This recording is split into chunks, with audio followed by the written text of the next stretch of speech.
of this, one of the main points of this project is to really show that an amateur can work hard and reach some form of success and maybe even create a career from this whole situation. And one of the people trying to do that, or who has been involved in this, is Dioxide, and we're going to start off by showing all of you his player-focused video.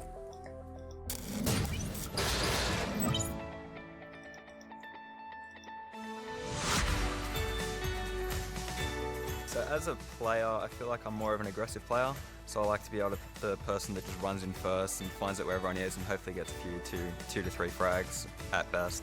Best case scenario, kill the whole team. I've been playing Counter-Strike since I was a very young child. My dad actually used to play it and I used to watch him. And every time he'd jump off or go to the toilet, I'd jump on and try and kill some people. But yeah, wasn't very good back then. This is massive for myself anyway. I've never played overseas before. I've played around Australia in like national competitions, so all the top Australian teams at but yeah, I've never played overseas, no. Yeah, flex the muscles, Dioxide. You're on stream, brother. Look at that smile. You're live on stream. Oh, the tongue out. In real life, I work full time, so finding time to play Counter-Strike's a little hard at the moment. I also play for a competitive team, so I've been busy with that as well. We boot camped in Melbourne, in Australia. Figured out where we'd play and who our roles in the team. So Chad gave us a few ideas and a bit of strategies that we could go through during the games. Good one, it tags 3 players, and then the C-Set 75 AWP out the outside taking care of Arcadia, and he's looking for even more fights. Being an anti-frag is there's a tiny bit of pressure, but at the same time, like, it can also feel very rewarding. Like if you can enter the bomb site and get like 2 kills and the bomb site's open for your whole team, the round's basically won. All you have to do is hold a line and wait for them to run into you. So it's very rewarding when it works, and it can also be a little depressing if you die every single time. Dioxide, the entry fragger for Team Australia. Pleasure to have you here. How has this whole experience been for you? Yeah, thanks for having me. It's been very interesting. I'm sad that we couldn't actually pull out the win in the end, but it was fun nonetheless. So yeah. You had an insane game on Train, and we thought, wow, this could even go 2-0 to Team Sponge, but it didn't, unfortunately for you guys.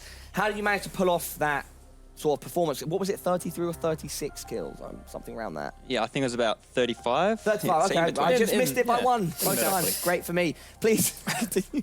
So my game plan going into this was that I knew they were an actual team. So my game plan was, well, I'm not going to let them feel comfortable.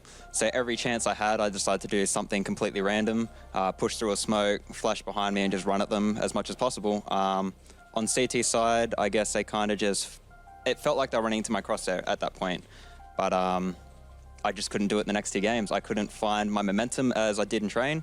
I felt like they were more structured in the next 2 maps rather than just on Train, so. Lauren, I think one of the coolest things about Dioxide is that he started off this competition. He wasn't on a team when me and Sponge met him, or at least you weren't on a team of the profile that you are on now. Oh. And now at this point you're playing for Legacy Team Australia, which you said is like top 4 or 5 in Australia? Somewhere around that, yeah. Which is pretty cool, right? Are they the ones with the tree in the logo? Legacy? Yeah, yes, exactly. And Mitch's team. Yeah. Yeah. Oh, congrats. On that note, though, you know, obviously you're not a complete amateur. It's not like you come into this, you're like, I've just installed CS. You know what I mean? Like, you're actually relatively established. How different was it going from a relatively structured team? As you said, you played in a couple already. You played around, I guess, Australia rather than going overseas. How much of a big difference was it going across these ones so you get the jet lag effect and all that sort of stuff piled in, playing with a bit of a mix and against essentially a team? Was it more freeing? Did you feel like you could do more on your own accord, or did it just feel completely different? Not having that structure is a completely different game. Like, it feels like you can't rely on your team as much. I mean, they're still good players. Like, none of my team are bad players. They're all pretty good in, I've played with them in Australia multiple times. Yeah, the structure hurts. It hurts not knowing what everyone's doing as often as you'd like. I know how that feels. Yeah, after watching your game. Hello, mate. I mean, that was what I'm waiting to hear. Thank you very much. Thank you. It's sort of come from me, but he got in early. It's a slow through with Chad. It was a race to it. Like with the team, the way that I was like calling and stuff on Train when Dale was just going off, I kind of just like let him free. I said, you go here, do whatever you want. Everyone else will come with me. We'll go do something. And it kind of worked out like that on the T side. Dale found himself in a lot of good after-plan situations where we were kind of getting taken out and he was taking them down. So it looked pretty good for him. And Sponge, like, how did you put the word out there, and how did you eventually find Dioxide in Australia? So mine was like 2 segments. So I had an online portion where I did some streaming, and I played pugs with players over the course of, I think I did like a full day stream. It was like 14 hours or something. Yeah. Stupid. And then he was the standout player from that day, and then he had to come to PAX, where we had an on-stage match between people who I'd picked up at PAX, and once again, he was the standout player, so the clear front runner for my team. All right, and you... Sorry, Lauren, do you want to jump in? No, I was just going to say, and Sponge, you are someone very versed in esports and CS, and especially Australian Counter-Strike.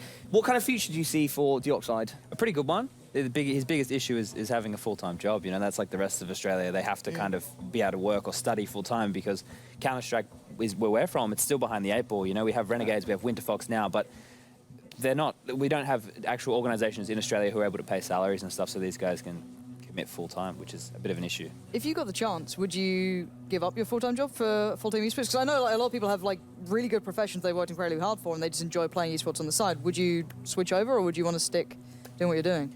Currently with my job, even if I had the offer and I wanted to, I wouldn't be able to. Okay, so fair enough. I'm signed on for 6 years and I can't leave until that's up.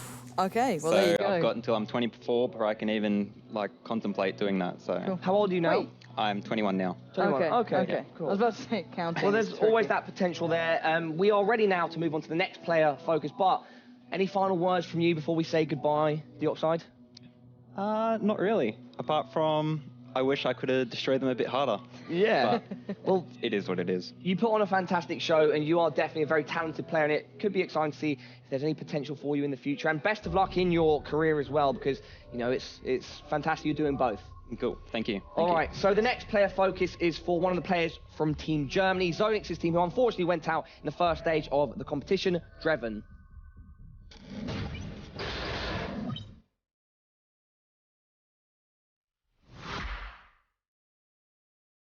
Well, my name is Tim Fiege, and I'm known in the internet as Drevin, or like English would say maybe Drevin.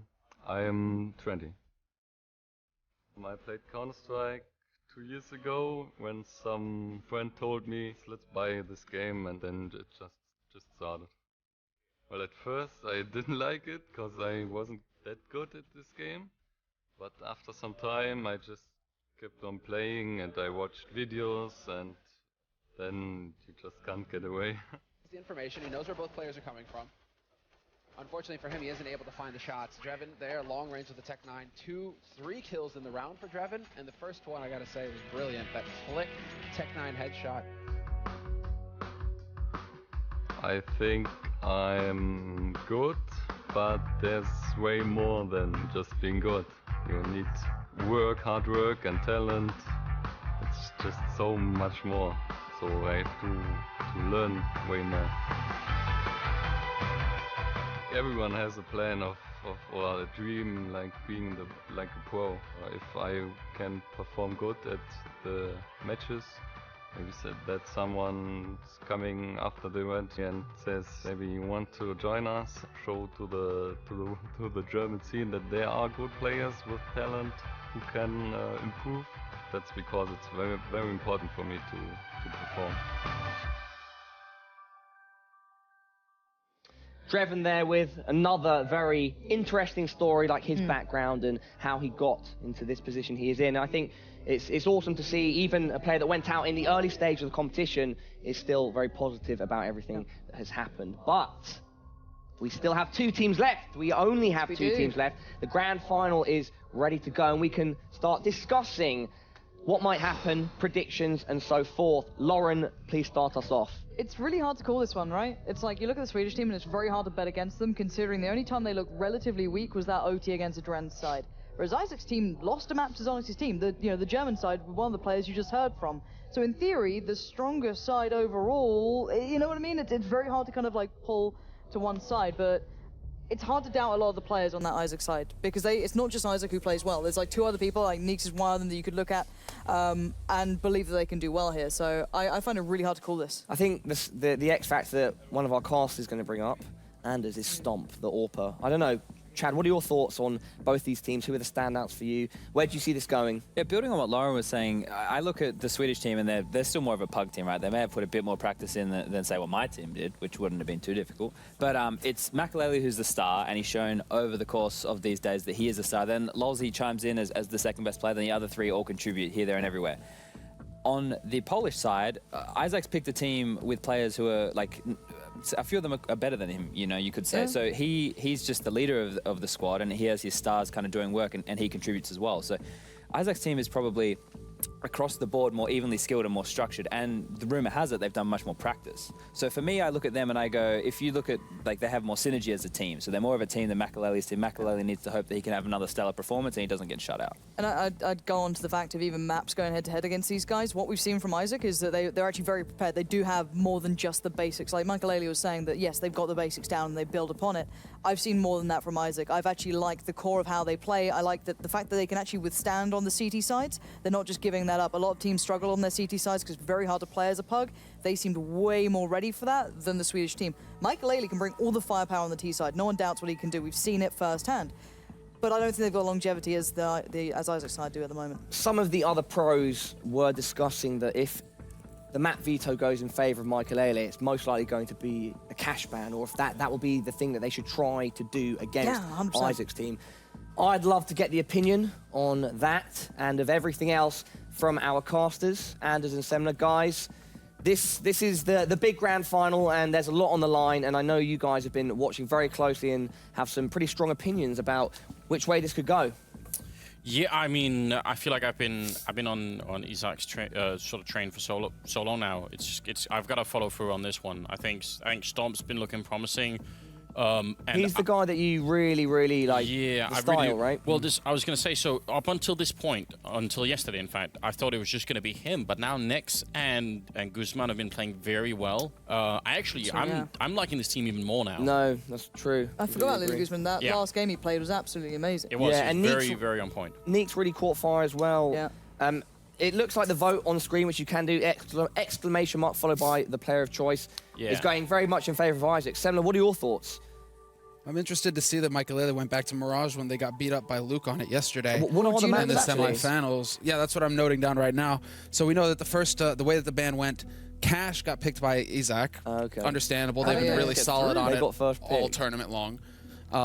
Second map is Maikelele picking Mirage, which is, I guess, like they're going back to their strong point. First time they played Mirage, Maikelele went ham. Yesterday they kind of got carried, like he got saved a little bit by his teammates. But still, it feels like a wishy-washy map. And then third map is Train. Ooh, that's a really strange map. I mean, Chad, usually like this. You're going to be on the analyst test for Chad, it. What do you think about that? It's a good pick. I think like the strong opening of Maikelele can shine on that map. You know, it's a map where he can run around and be wherever he wants to be and grab a cheeky kill, move to another position, grab another one. But I'm still surprised that Maikelele didn't ban Cage. Like, what would they have possibly been scared of? What did Either way, Chad, guys, I'm going to interrupt because we need to get this match underway. And so that means Anders and Semler, you guys can take it away. Enjoy it.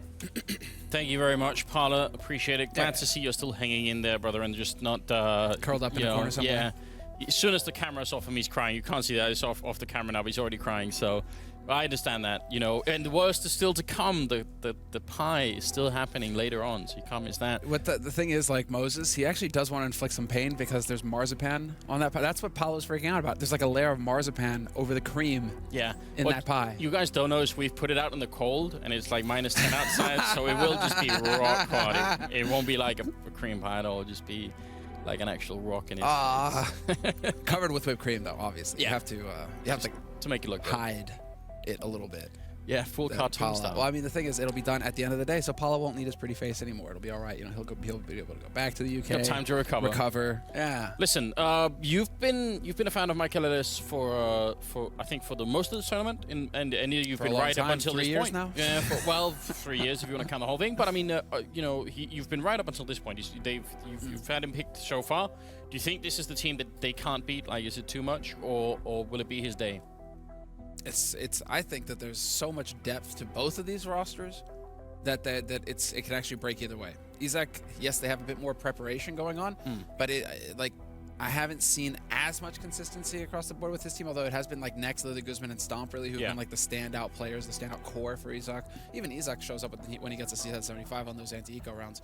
But like Forced to Live, like Forced to Live, Lalzi, Foxy, Maikelele, like there's a lot of depth on Maikelele's roster where anybody can go ham.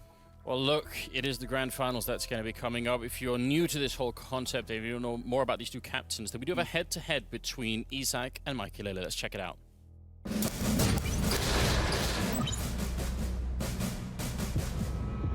Chicken 1, chicken 2, chicken...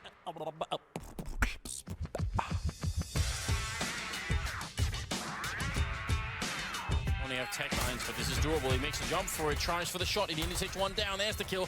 Crasher coming up with a double. There's the triple. Pretty fun game. I was pretty shocked that the Taiwanese guys was actually this good. 25 seconds, the bomb, it should be going down now. The knife is in, and oh, that's how it's gonna end. I think when I knifed, I just felt on top of the world. I had a really good game. Hopefully my my captain wasn't too mad at me for not taking the safer potion. I mean, it's a bit fun, right?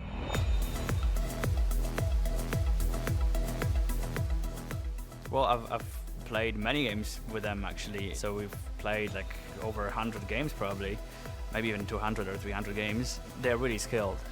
They are amazing, and what makes us a team, there are players who can actually step up and carry the game. There's nobody here, but they're still going to take the fight. Here comes the whole squad, and there's a firing squad on the other side. Lei getting up 3 kills. Chaka gets 1 in return, but that's just brutal. I think our chance is big. We saw Maikelele team and Taiwan team, so we know how they play. They are confident because they practiced a lot before this tournament. They're ready, and what can I say? We're ready as well. Team-wise, I think that we just need to keep playing the same game that we've been playing so far. We can beat any opposition here, as we have done so far. The game. We can do this. I mean, that's what we are here for. We can do this. All right, well, there you have it, ladies and gentlemen. The two captains, certainly the confidence is there. They're ready for it. Before we get on the way, I do want to remind you that the tournament is brought to you by ROG and Intel, and this grand final match is coming up. It's going to be brought to you by the ROG Strix 502. Lean over and just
Welcome back, ladies and gentlemen. This is it, the grand finals here, the ROG Community Challenge Join the Republic. It is Team Izak versus Team Maikelele, and it will be a best-of-3 game. We have the maps, we have everything going on, and the teams are setting up, and obviously they got a knife and everything first. So, I mean, what do you think? I'm glad you mentioned Forced to Live, because I think he's going to be important in this one.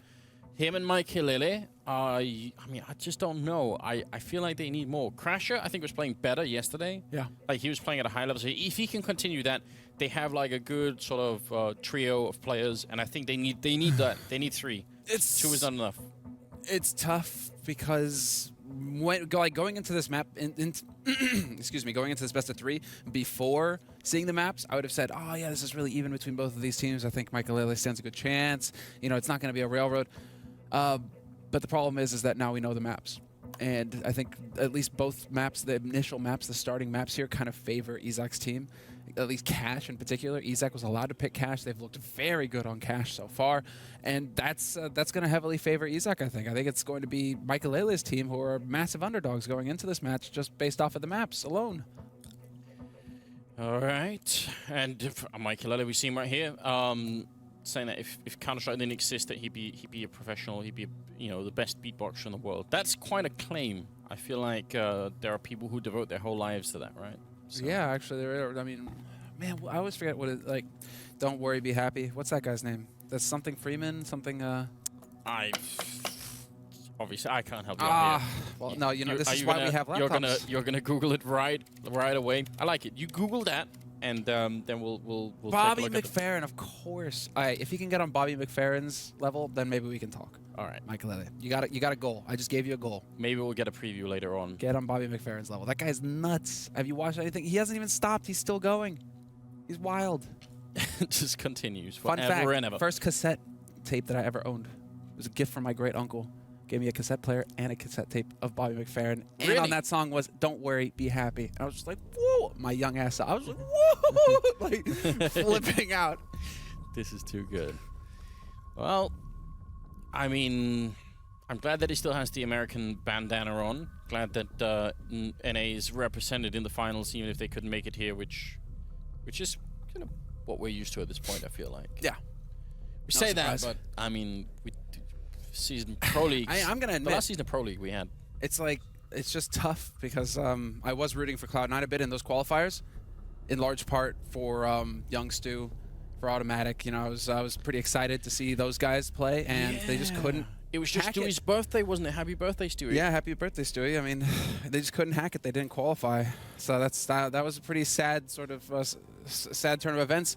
When you have such a long break between the majors, you have Liquid who are going to be there, which is just straight up lulls, and then you don't have Cloud9. That's very tough, I think, for the North American scene right now going into this major. It's going to be cutthroat for them. Yeah, no, it is crazy in this major. They're generally just going to be absolutely crazy.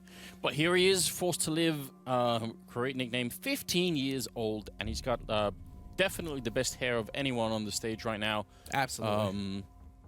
I think maybe when Sky was up there was a competition that could have you could have leaned either way. Maybe there could have been something going on there. But listen, he's been outdone. When we hark back to the golden days of Titan, right? When just the hair was so on point on that team. Yeah. Forced to Live would have fit right in. I mean, especially when they walked on stage at like a big stadium, you weren't sure if it was going to be like a boy band, right? coming on, or if they were going to play Counter-Strike. Scream, exist. That was such a sick team. The hair was on point. But the age factor here, I think, is important. This is one of the reasons why this is a lot of fun and why it's really cool is that some of these players, Forced to Live could be one. We're seeing Stump and Nex and Bloody Gooseman on the other team. I mean, there are people here who could have a breakthrough in the future. With a little bit of coaching, with a little bit of help from their peers in their regions, someone from Sweden, someone from Poland, maybe step up and try and help them into the scene and make them the sort of player you'd want to play with. I think it's worth spending the time now to do it. We'll see if that's going to be the case. Maybe not right away, but if you're 15, you've got some time to work on it. Yeah, really. It'll be a little bit of time to get into it. I mean, exactly 15, you get a couple more years to mature. You play some online leagues, you play in events like this, and once you start getting up to like 17, 18, you're gonna be ripe for. You're gonna be. I think headhunters from teams can start looking to these guys. I never saw this fact from Le. He says he's kind of stressed because normally he plays Counter-Strike naked at his home. Get out. Which is, I mean. I can understand how that works. I think that's the freedom of being at home. Like you don't have to wear any pants. You can just no one cares. I don't want to see his heating bill. Guy lives in Poland. It gets cold in Poland. He's the opposite of Thorin. Yeah, I know, right? Or me, right? I'd rather have a window cracked open a bit, nice fresh air coming in, wear a sweater, just be comfy that way. I sleep naked every day of the week, right? Like, never sleep with any clothes on. I don't understand how people sleep with, like, PJs and all that and don't die, basically, but you gotta wear clothes, man. Come on. I agree. I'm with you. I'm with you on that part of it. And there's the trophy that they could be winning here, assuming they can make it work. And Parla has already shined it up, although I can definitely tell he's missed a spot on top there. Maybe we can get Parla back out here with the cloth and getting a chance to get something done. That'd be cool. Yeah, not at all bad. These players have been coming for a long way. Like Paula was saying, some of it has been going on for like 6 months, where they've been sort of, you know, training and they've been selecting the teams, and we've seen already that that's been grueling. It is interesting. Now we're going to go into Cash coming up as the first map here. So again, welcome to the ROG Community Challenge. We've got Team Maikelele versus Team Izak, and it is a best-of-3 game coming up first. Maikelele going to be starting on the T side and Team Izak on the CT side. And looks like they're preparing for a quick A execute here. If they can maybe get that done, that would be cool. But look at the lineup.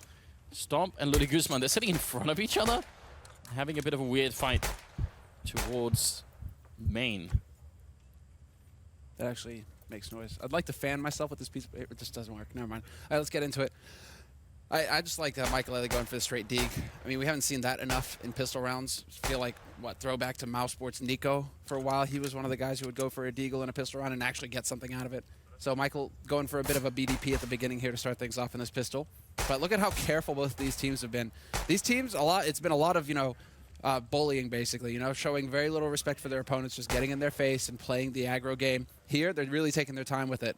It's only now, minute left in this round, where we're going to see some action.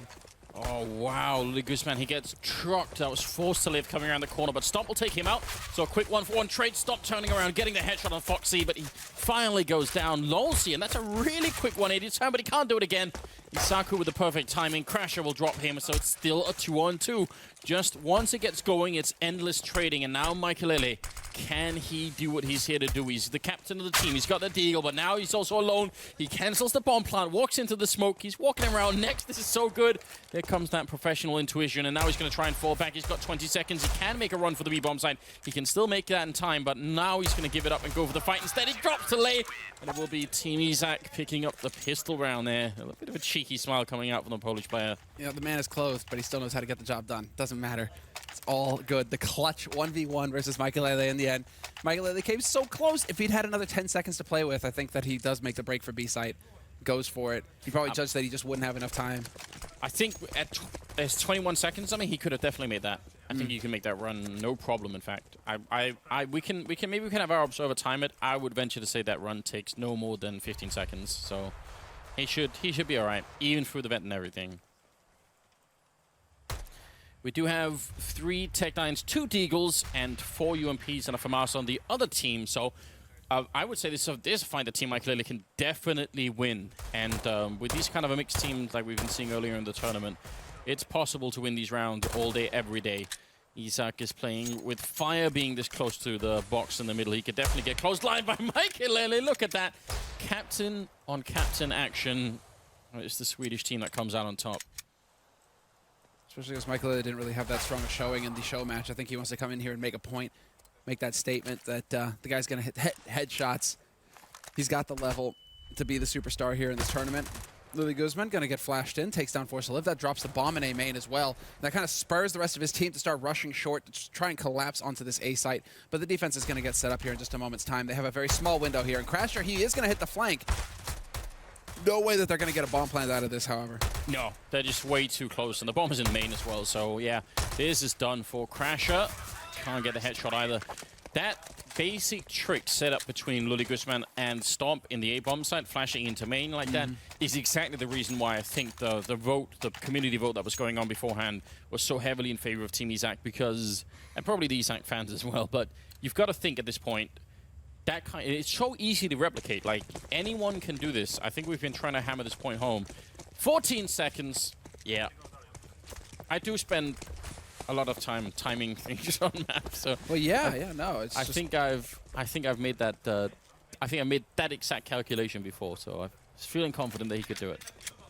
It's whether he knows it or not, right? Oh, well, Izak's pretty pleased right now. Wow. He gets 2 kills. Sadly, it's with the CZ, so he hardly gets any money at all. But still 2 kills out of that. A little bit feel good for him. Clicking away. Stomp actually going to be able to get the 1 kill. So the UMPs get a bit out of that round, but maybe not as much as you would want. A good start for the Polish side, but still very early days here in the grand finals. Much is still to come. That's going to be 3-0 now. I'm curious to see what Maikelele's team can do. I want to see Maikelele be the star again. You know, got some great supporting cast, and it's nice to see that in the semifinals. It was actually his team that were doing a lot of the hard work. It wasn't just Maikelele, but I want some of the clutches back. Flashes, man behind sandbags, so they don't have any incendiaries. They either clear out sandbags or vents. It's a bit difficult to make your way into mid right now when you're lacking the utility on Team Maikelele, but Lily Guzman just trying to get some damage out there, and then a little bit of info. They know that somebody's pushed up beneath vents. Now Forced to Live is going to start clearing out sandbags, and he does manage to spot the man hiding behind there. Great flash to open things up, but it was a team flash at the same time.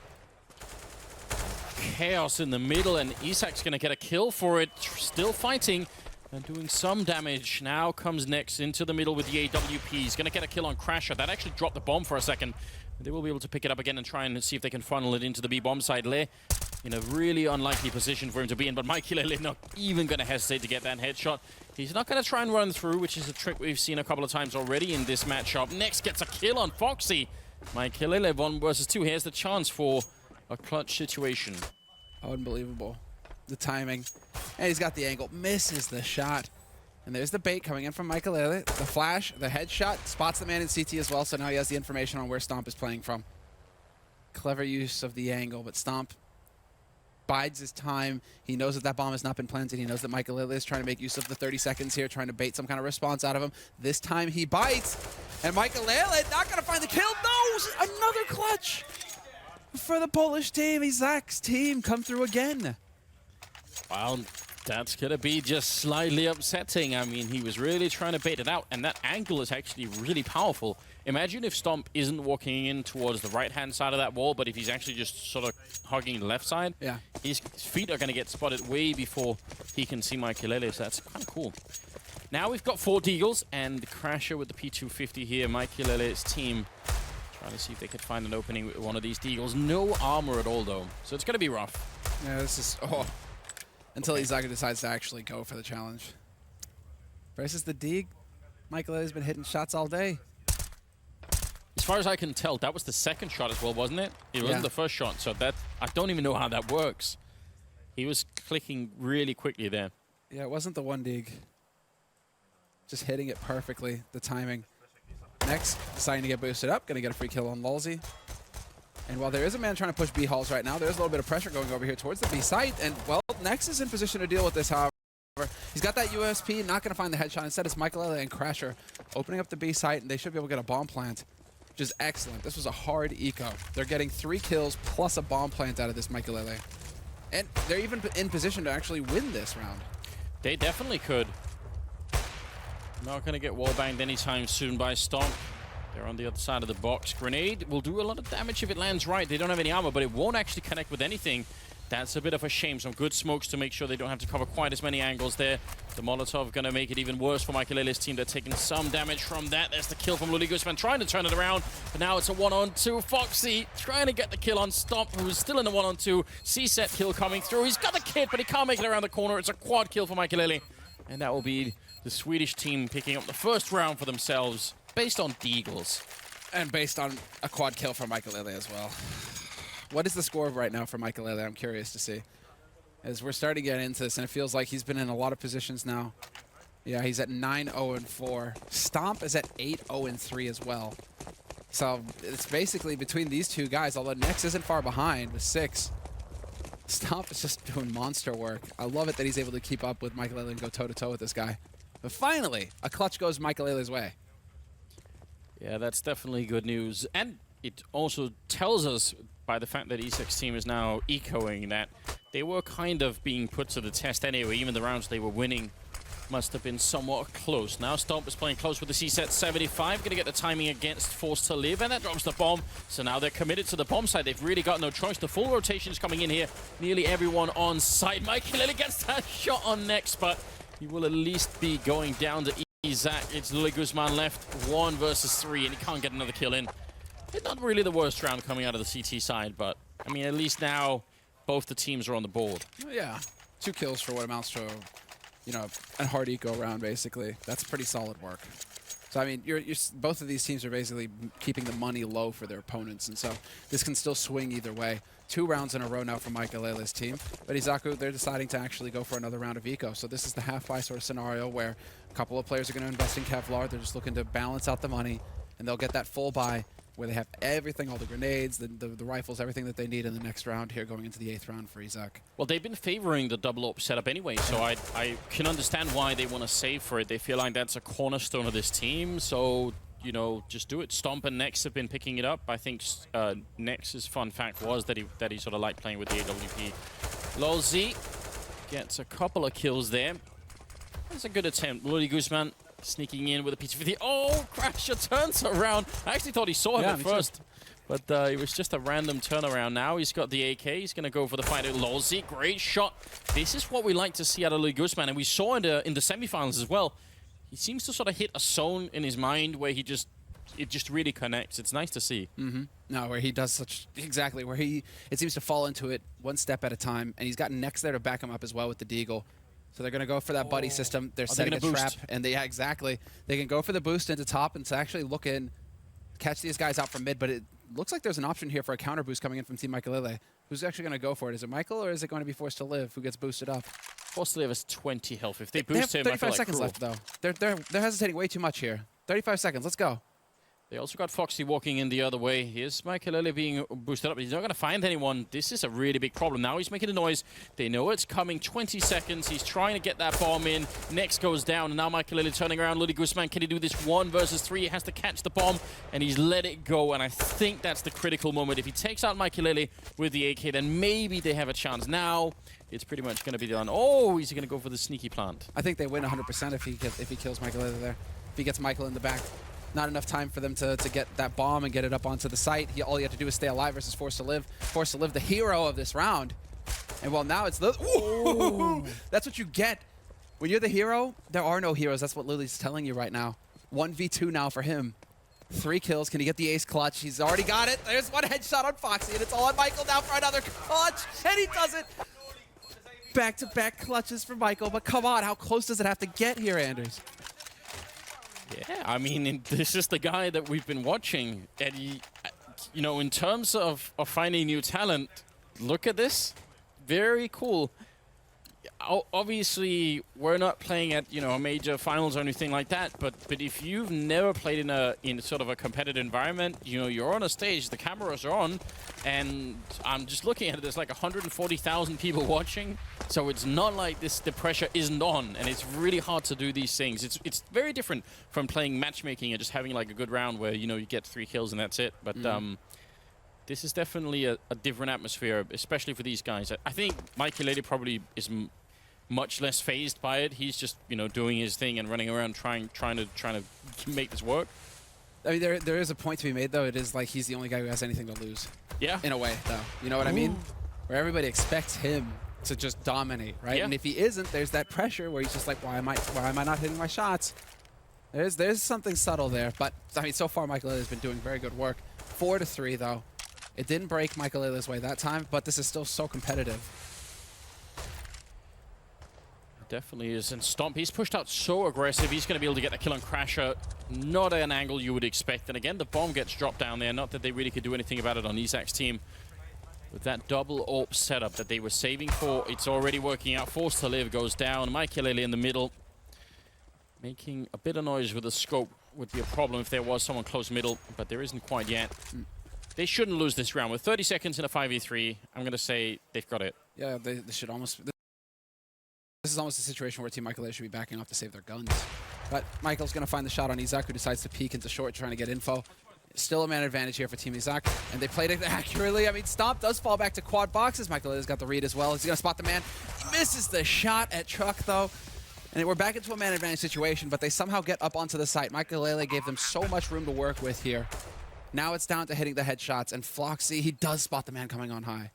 Yeah, he sees him. They don't have any grenades left on the CT side, so this is a bit interesting. They're actually going to have to go and look for them eventually. They can't just wait around all day. They've got the defuse kits, and now they're sneaking closer. LolZ gets one, tries again. It's now a one-on-one Foxy versus Nex, who's still somewhere in the backup on that railing. Now he's finally made the jump over. Foxy goes down.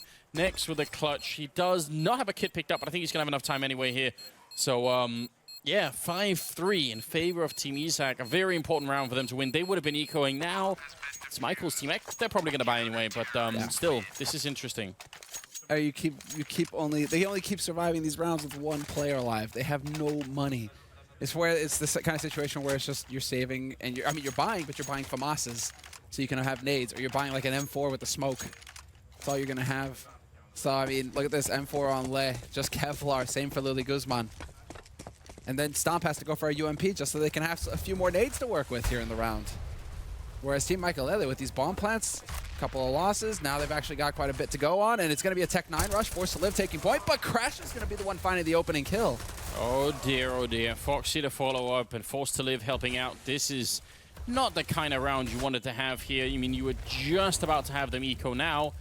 Again, save the rifles. This is not going to make any sense to try and retake. That's a shame. I would have liked to have seen it be Les lucky day there with the spray through the, just tap, tap, tap, tap, boom, headshot, right? That's a feel-good moment if you're hoping to get lucky, but stars don't align this time. And so far, this is shaping up to be a flawless round for Team Maikelele. If they can keep all 5 alive and force Izakoo's team into an eco scenario, this is where the momentum really shifts back Maikelele's way, and they're looking at tying it up because they're about to get it up to 4-5 right now. Next. Looking for that exit frag, and he's going to get it on Crasher, so just a bit of a smile at the end for him. But ultimately, a great round for Maikelele. And actually, last time we saw Cash in this tournament, it was a really popular move to try and just go for the A-Rush. When Izak's team was playing on the T side, they had Stomp charging that forklift really quickly. Like, even if the whole team wasn't there, he'd just run in and try and fight someone. And he caught, I think 3 or 4 rounds he caught someone there. There's Lily Guzman as well. Yeah. Who really loved to go for the forklift early. They even set it up with smokes to allow that guy to get out there early and just pressure. So I mean, right now, this is should be Team Izak's home map. It's their pick, and it's served them very well so far in this tournament throughout the bracket play. See here, the captain play coming in, flashed in. Now Le alone in the corner. He has to get at least 1 kill in that situation. Now, that was the 1 M4 that they had. Now they only have the AWP left saved from the last round, and they're going to have to save it again, I think. Oh, buddy. Well, next. Don't overstay your welcome. Fresh Molotov going down. It's going to force him back. Whoa! Down to 4 HP. What was that? Was that an HE going in? I think it was. Jeez. You can't cut it much closer than that. Next. Back off. Save it. And you got to give it to Maikelele. This team, actually, they refuse to hunt. They've got 4 AKs. They want to keep 4 AKs alive. Don't bother going out there and hunting down a single AWP. Just keep your guns, keep your money. Yeah. I don't blame them for it. They seem to do very well with the rifles, so it's important for them to make sure they keep them for as long as possible. A lot of damage being put into Lolsey with the bomb going up. Lolsey just accepting his fate. I like that. It's a very manly approach, just saying, you know what, that's it. There's no running. I'm not running anymore, Anders. I'm done. I'm tired. I mean, he could have gone for the full Hollywood style and just walked out, with the bomb going off in his back. Except that it doesn't end in the Hollywood fashion where, unscathed, or he just goes flying forward. Oh, yeah. But it's fine. No, he actually dies. Very sad time. Brutal. Sometimes that's just the way it goes. Now another round of eco. Now you see the problem that's starting to emerge for Team Izak, which is that they really want this double AWP, and they keep sort of having economic issues. And as a result, they're not getting it. They've been saving this one. Nice boost over the smoke in middle. That's some very good improv coming in. Can they catch? There is a double boost on the other side. They should be able to catch someone here. Must be 1 shot. There it is. There's the flash, but they have no idea that he's boosted behind this smoke. But I don't know about the angle now, and yeah, I think they're realizing it, that they need to start backing off. Big shot, big spray from Maikelele. He could get repeaked, and they're just a little bit too slow. He jumps right down into the flames, but there was a minute there, an opportunity for a trade kill, but it didn't happen. Izak decided to just save the AWP. Yeah, no, you're absolutely right. Maybe there was a chance, but Izak going to get the kill on Foxy at least. Almost a second one, Lily Guzman. I'm not even sure he can do anything to save the AWP, so it's a bit of a shame they've kept it alive for some rounds while the rest of the team couldn't buy. Now, they're going to have to rebuy everything, which at least they should have money for now, I think. They've been losing a couple of rounds in a row here, so see how it's going to go for the Polish team. But suddenly the Maikelele team are coming alive. They're really playing well. Oh, they're looking very good. This is actually a big turnaround, and I think it's as much a shock for us as it is for Izak, right? Because I think Izak are coming into this map thinking, that's it, boys. You know, we're gonna lock it down here. We're gonna get up to that 1-0 start, and then it's, you know, smooth sailing from here to collect the title. Instead, it's Maikelele who's in the lead now, 6-5, and Maikelele in the lead on the scoreboard as well. He's top fragging. Forced to live though, just keeps hitting headshots. Yeah, very nice. Didn't fall for any tricks this time. And you're right, Maikelele has 17 kills. That's just very hard to handle. No one on Izak's team currently stepping up to that level. They are also playing on the CT side. And just to repeat ourselves again, it's usually easier to play the T side in a mixed environment. And part of the reason you could even tell here how active Maikelele can be, he can just go and take fights all over the place. When he's on CT side, it becomes more difficult. But nice flash in. And actually, Izak... Did he just get wallbanged? I think for the beginning, yeah, he did. And then he was worried about something. Maikelele got an assist there. So that's incredible. That's nuts. How dead on do you have to be? Wallbang with an op, no less. All right. That B-bomb side has no defense at all. Stomp walking into the middle. He actually hits a headshot on Foxy, but it's the M4. Now he goes for the spray through. It looks so close to connecting. Stomp pulling out all the tricks right here, but how is he going to stop the bomb from going down? They're already making their way in. There is a good flank coming in as well. And he's found an angle. This is great. Stomp dropping the bomb, and now it's a 3-on-3. And here comes Le taking down Foxy, looking for a headshot on Maikelele or on Crasher. Bomb will be going down. Not in a great position, but then again, they're locked in the bomb site. Can they make this work? Little does he know.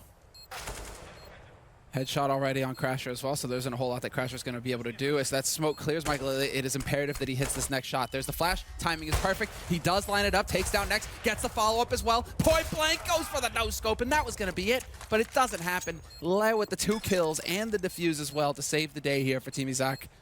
And then tie it up 6-6. I would love to see that from Next perspective, because I think somehow he didn't see Mike. I don't know if he was partly flashed when he came in, but he didn't see Maikelele. He was looking all the way to the right, maybe just tunnel vision or something. But still, it is a great retake from what was a really bad start to that round. So kind of impressed by Team Izak that they managed to bring it out in that one.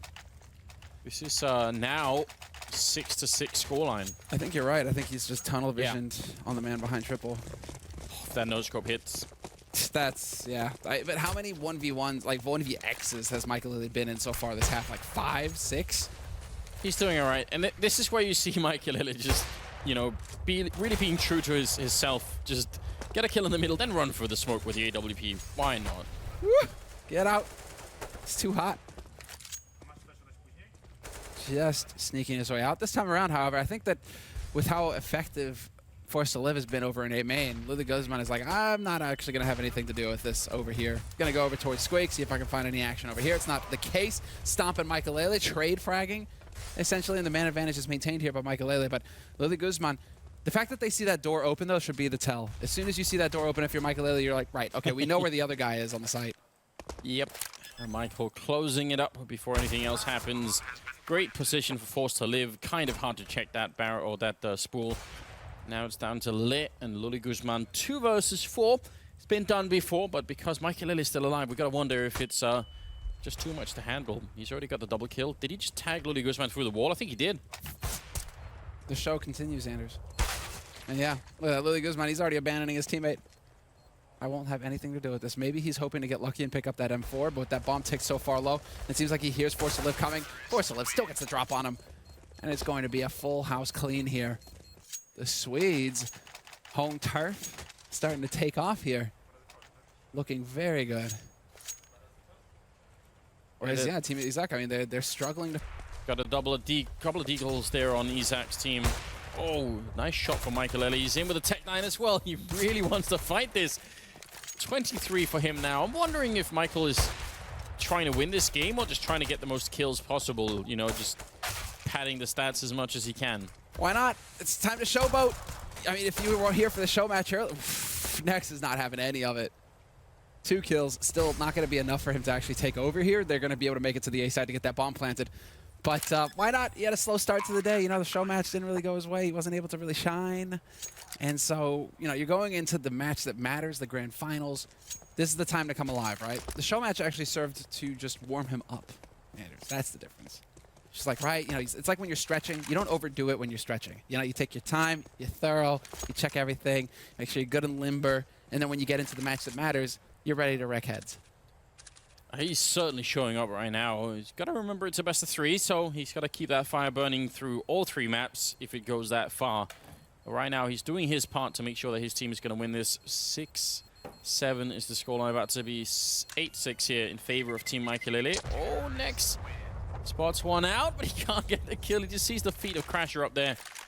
That'll be another round for the Swedish team. Things are definitely improving.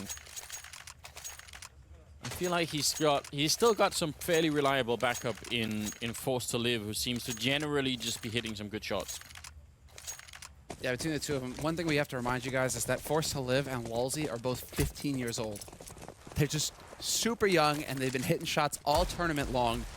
Definitely looking promising. Here's the next generation of young Swedes, Anders, who are going to be formed in the fiery crucible of competition to continue to carry Sweden forward as one of the foremost powers in CS in the world. I'm older than them combined? That's just so brutal. That's just so brutal, isn't it? There should be an age limit on this tournament just to make me not feel bad. It's just not fair, is it? We are in the 15th round. And there is not much of a buy coming in from Team Izak. They got whatever they could, obviously. Crasher, a bit of a half-hearted pop flash, but it at least serves to force someone out.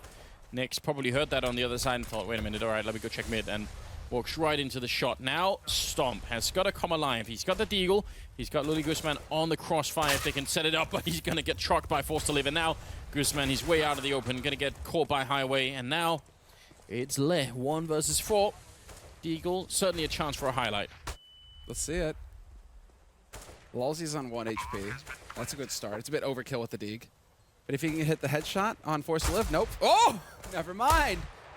Gets the 1 Deag. The 2 Deag, no, not quite. He's going to get shot in the back, and it's just going to fall apart for him. Foxy will eliminate him at the end. But for a moment there, it definitely looked like he was off to a fine start there with the headshot, the 1 Deag on Le. It's definitely something. And we heard yesterday, Izak, I think when he was on the desk, he was saying, well, one of the reasons he picked Le is because they know each other in real life, and he knew that they'd be able to joke and have a good time even during the match, so they would keep sort of the spirit up. I actually think that's very reasonable. Yeah, when you're playing in this kind of environment, that makes sense to me. And then they've got all the rest who are actually very good at playing, and Le certainly has a high level. I mean, we saw that he was sort of carrying his weight as well. I think favoritism at its finest. Yeah, you know, connections. Gotta Old Boys Club. Gotta put that in there. I think 9-6 is a fair scoreline. I think I think if they can win this pistol here in Izak's team, they're in a decent position. It's not out of control. Like they narrowly dodged that Izak. It could have been a completely different scoreline going into it, considering how many 1v1 situations we had at the beginning of the half.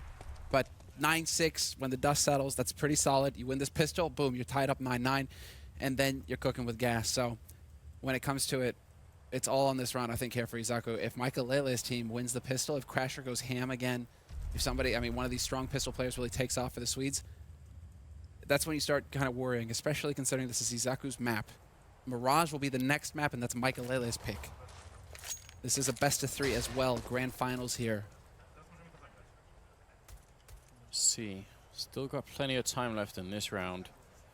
They got the bomb over by A, and actually gotta be careful they don't boost that, but it is Stomp who's up on top there. Looking for a double boost. There's a really heavy mid presence coming out of Team Maikelele, so they would be walking into a trap that's very hard for them to break open.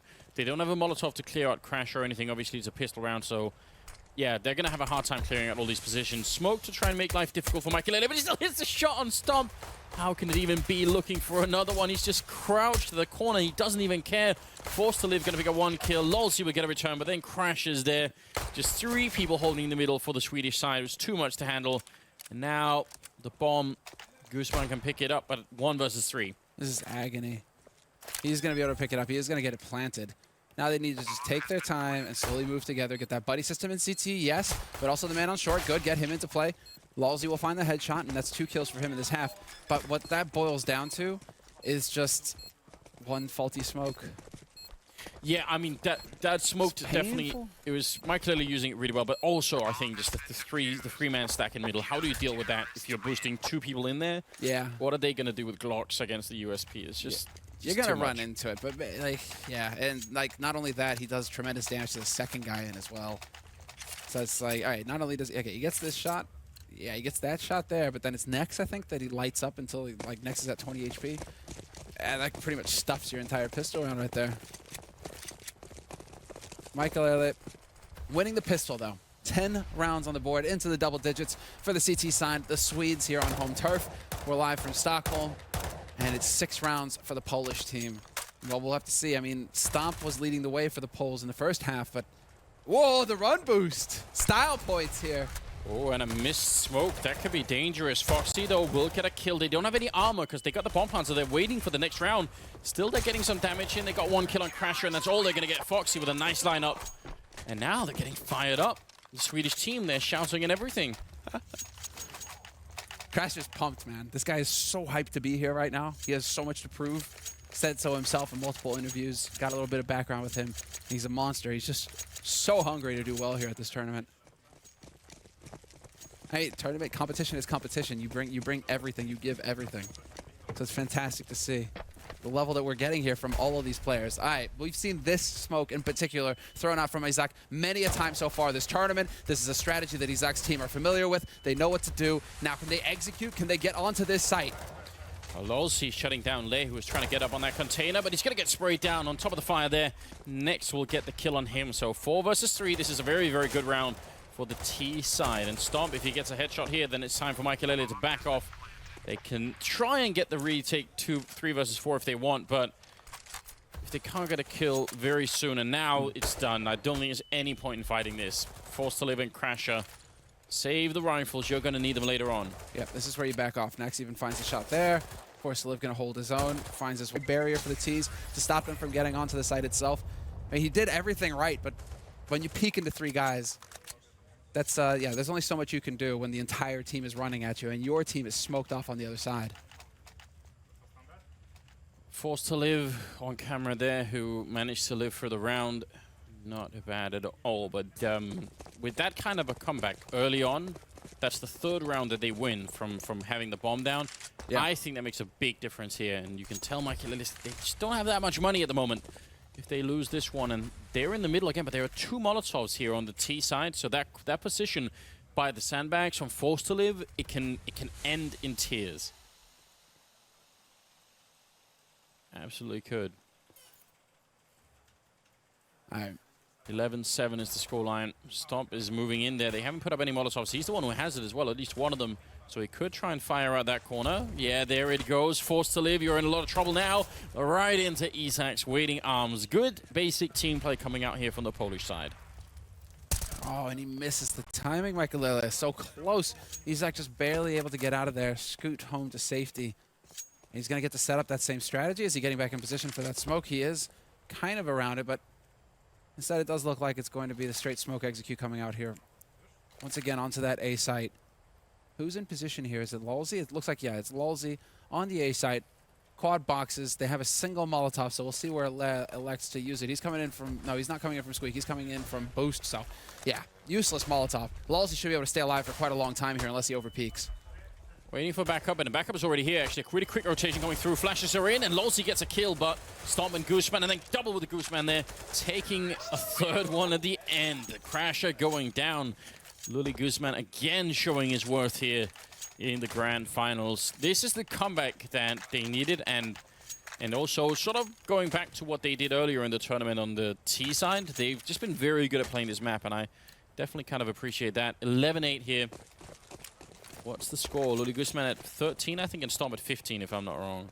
Yeah. There we go. Yeah, 14 for Nex as well. This is fun. I mean, this has been kind of the trademark of Izak's team so far throughout this tournament, is that they've always been very even when it comes to the scoreline. It's been kind of rare that some player really takes off the way that we've seen with Team Maikelele, for example, where it's been like really like the one-man show and then everybody else is the supporting cast. Izak's team is well thought out, balances itself properly. Stomp just not getting anything out of that Mac 10. Couldn't help but laugh. That was a lot of wasted bullets. both in the first and second engagement. That will happen every once in a while. They did have armor, so buying the Mac 10 itself is a good idea, but you got to follow up and actually hit people otherwise. Yeah, otherwise it's not. I mean, it's a cheap investment, right? But still. It is. Le with the final kill. And now they're getting dangerously close. Maikelele now running into the same problem that they were inflicting on the Polish team, which is that they never have any money. They just gotta all the time save, gotta, you know, think about whether or not they want to go for those big AWPs or even better, you know, auto sniper or something. Or just the M4s like they have been doing here. But look at the grenades. No defuse kits. This is the exact situation that Izakooo was in earlier on. Next, backing off. Forced to live. He's been smoked up, but he's in an aggro position mid, and he does have support as well from 2 teammates. He's not on his own. Foxy and Maikelele, they have his back, but Stomp has now got the angle on connector, so this is a dangerous situation. Maikelele is somewhat limited. Maybe Foxy, or they changed positions. Maikelele is playing Sugar Cube. No one should peek this right now, because Forced to Live can hear that scope going off and on, so if anyone peeks middle here without a flashbang, that would definitely be a mistake. That's one of the sort of advantages to the position that Forced to Live is in, is he can hear that scope going on. Looks like, are they just going to give up mid? It looks like it. And Forced to Live is going to drop the bomb carrier. Stomp from on high will pick him off. Lily Guzman's there to take down Maikelele as well. That's short open. And now they lack information, Maikelele. What is the call? They're already rotating over towards the A site, but it could very well wrap B with no mid control. They don't know exactly. Checkers is open for the B site. And they can just kind of roll on to this bomb site now, Izak. They have to give up this round for a couple of reasons. They're a man down. That's the one thing, but it's the grenades that's left on Team Izak that just... They have a smoke, they have a Molotov, there's almost no way you're going to make it in. And I think they realize as much. They're just going to walk off with the M4s. That's a chance here. Well, it will be 10-11 for... still in favor of Maikelele, but they're running into a lot of trouble. That mid fight was finished in, what, 2 seconds? And that pretty much decided the round. Yeah, Force tried to do the best that he could there, but he was in a bit of a losing situation. You're kind of hung out to dry when you have so many angles to worry about and your teammates are limited in how much support they can give you. Still making the best out of it, still trading 1-for-1, but... Well, now, I mean, we're starting to see Izak hit their groove. It was Maikelele who ended up having a pretty solid scoreline going into the second half. Now it's Izak who've now made it up. You know, they've got 3, now 4 rounds picked up here. And I think that last round showcases so well why it's happening. It's exactly what you were pointing out. You lose that mid fight, and suddenly the other 3 members who are left, they don't know where to go. They don't have the routine or the communication, or maybe a combination of both, to really be in the right position. And suddenly there's a huge gap where sort of B is wide open, and there's no information that it's happening. This is why playing CT side is so hard. I think most people actually, even in matchmaking, will have had a similar experience, that they just find playing T side easier because you just get to decide where the fight goes and how many people are there, you know? So much harder on the CT side. That's what they're experiencing. But I like the fact that they're taking matters into their own hands. This would always be my solution. Try and go aggressive here. They're going to flash, Forced to Live in with the FAMAS. He gets the one, he gets the double. Beautiful play coming out of Team Maikelele. That's what we'd like to see. There you go, and just like that, now it's up to Izak.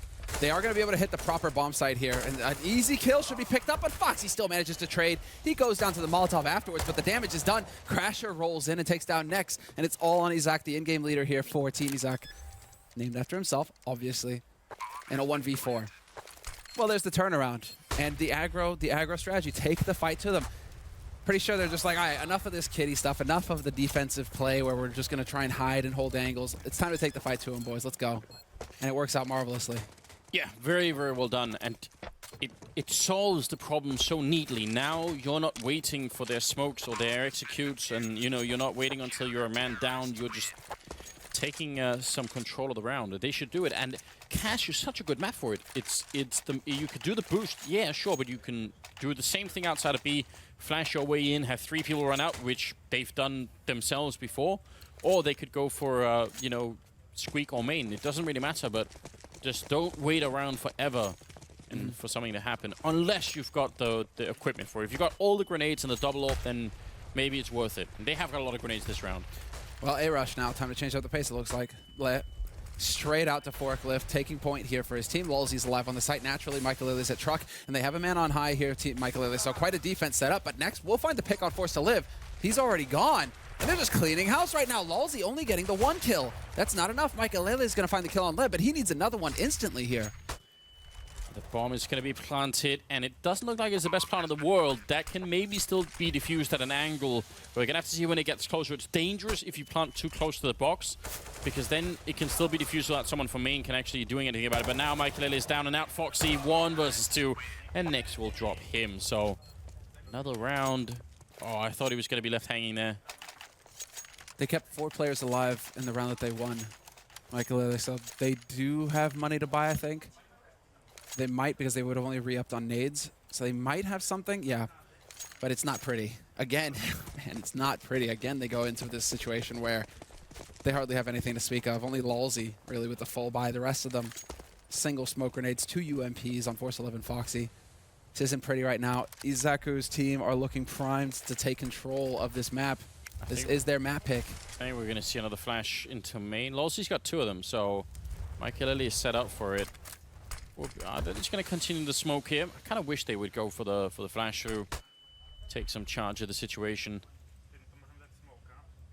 Over at the B bomb site, we have Foxy and Crasher who are holding on the CT side, and you can tell there's pretty big presence outside from Team Izak. This can end very badly for the CT side. Well, that smoke timing is going to be important. If only 1 player makes it through, that would be big, but too many bullets, too many targets. Crasher running out of bullets himself. Gets forced off, but Maikelele is able to rotate it in time. He takes down Luli Guzman in mid, actually. That opens up another side here to the flank. Maikelele can now get in here to get a crossfire, but stomp through the smoke, hits the timing impeccably. Takes him down. How is that even possible? That's actually crazy. I'm wondering, did someone had like a radar blip on Maikelele or something?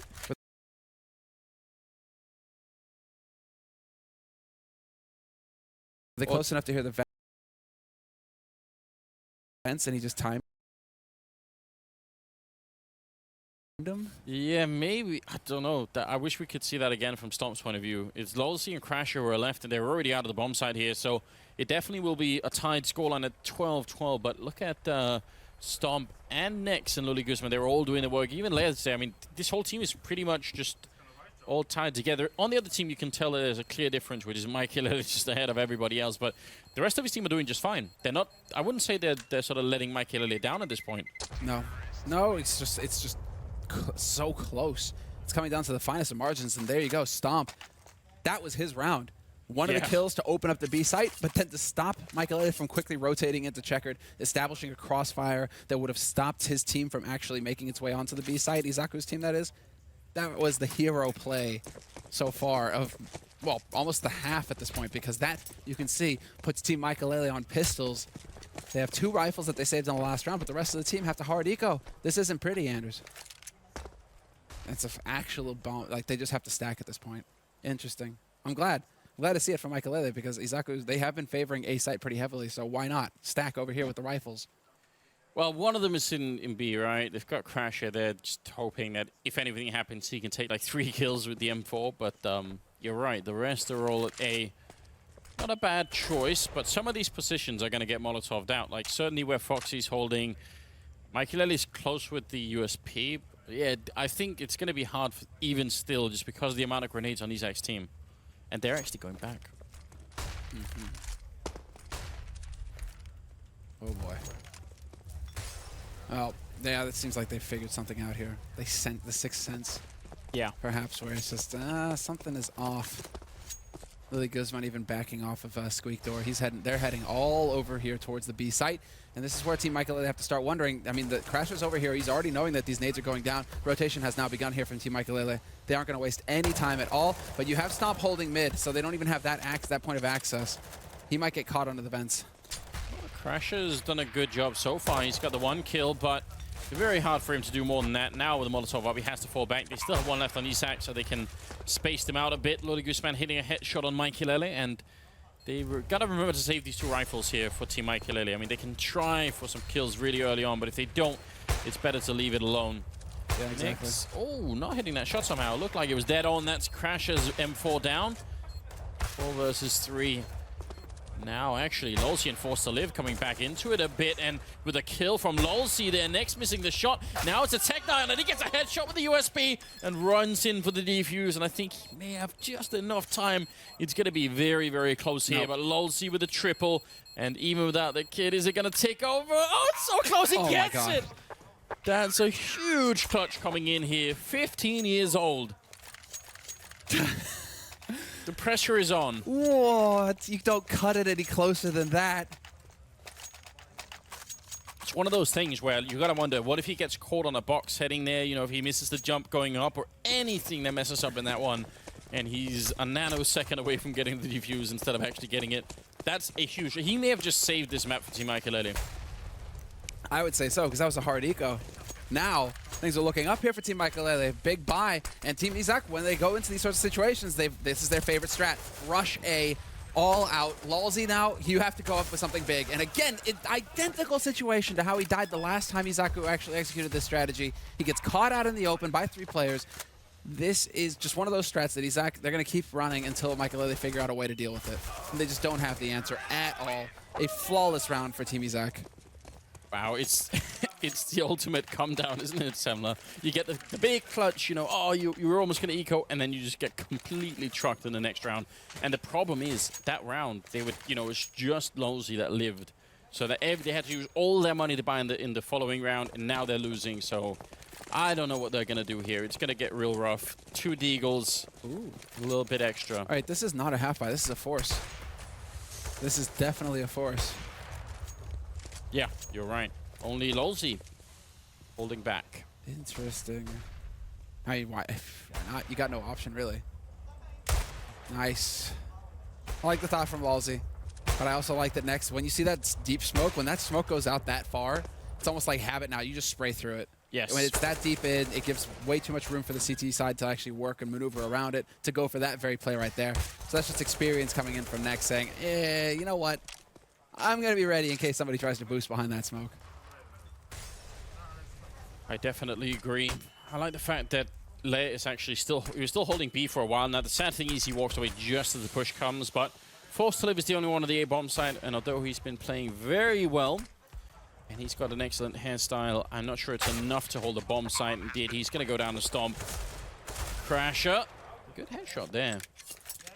Running over the deagle, not going to last for long, I reckon. Nice pre-fire there.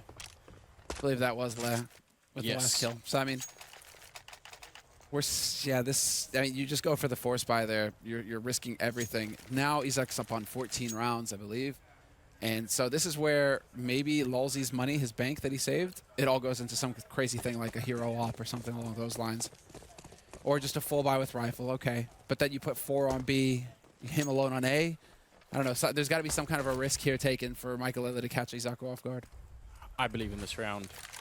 4 deals and armor and flashbangs. And this has been an all-out crazy tournament up until this point, so I don't see any reason why this is not going to work out. You know, you just got to... When you're this close, Maikelele, he's been sleeping a couple of rounds. He's been taken out by Stomp a couple of rounds. I think it's his turn to step up here with the deagle and do the work. He's trying once in the middle, but... quick flick not quite connecting. Is he going to be able to do it behind the flashbang? He's going to be very careful. Now there are a lot of people looking his way. He's trying one more time, but 3 are getting closer. So the longer he stays here, the more dangerous it's going to get. Forced to Live in the corner, executes Izak. The captain is down, but so is Crasher. Sick work. They don't even bother dealing with him either. They're making their way into checkered immediately. Foxy, right on the edge, is going to get caught by Le as the smoke clears. But that bomb, he has no idea, Forced to Live, that bomb is walking right past him through garage onto that B site. That's the key kill right there. Le taking down Maikelele. It's on Lolzy. It's on Forced to Live, the 2 youngsters.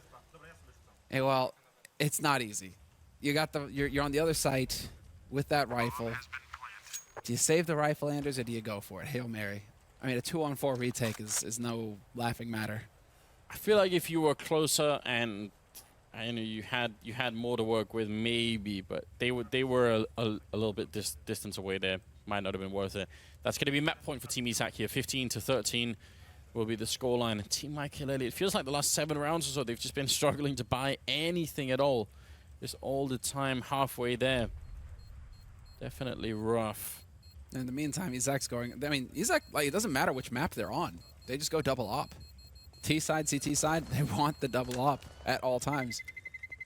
And while both of these players deserving of it, we've seen some crazy stuff from Stomp. That is so sick that Force actually finds that kill. Maikelele is going to be happy about that. Hand that up over to him, let him go to work.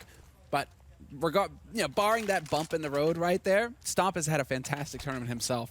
Impressive opera, to say the least. Yeah, but the fact is, that bump in the road could wreck the whole vehicle right now, because if Maikelele goes ham with the AWP, you could be headed right into overtime. Look at what they have. UMP from us, they saved the M4 and they stole the AWP, so suddenly it's not the worst buy in the world. This can be worked with.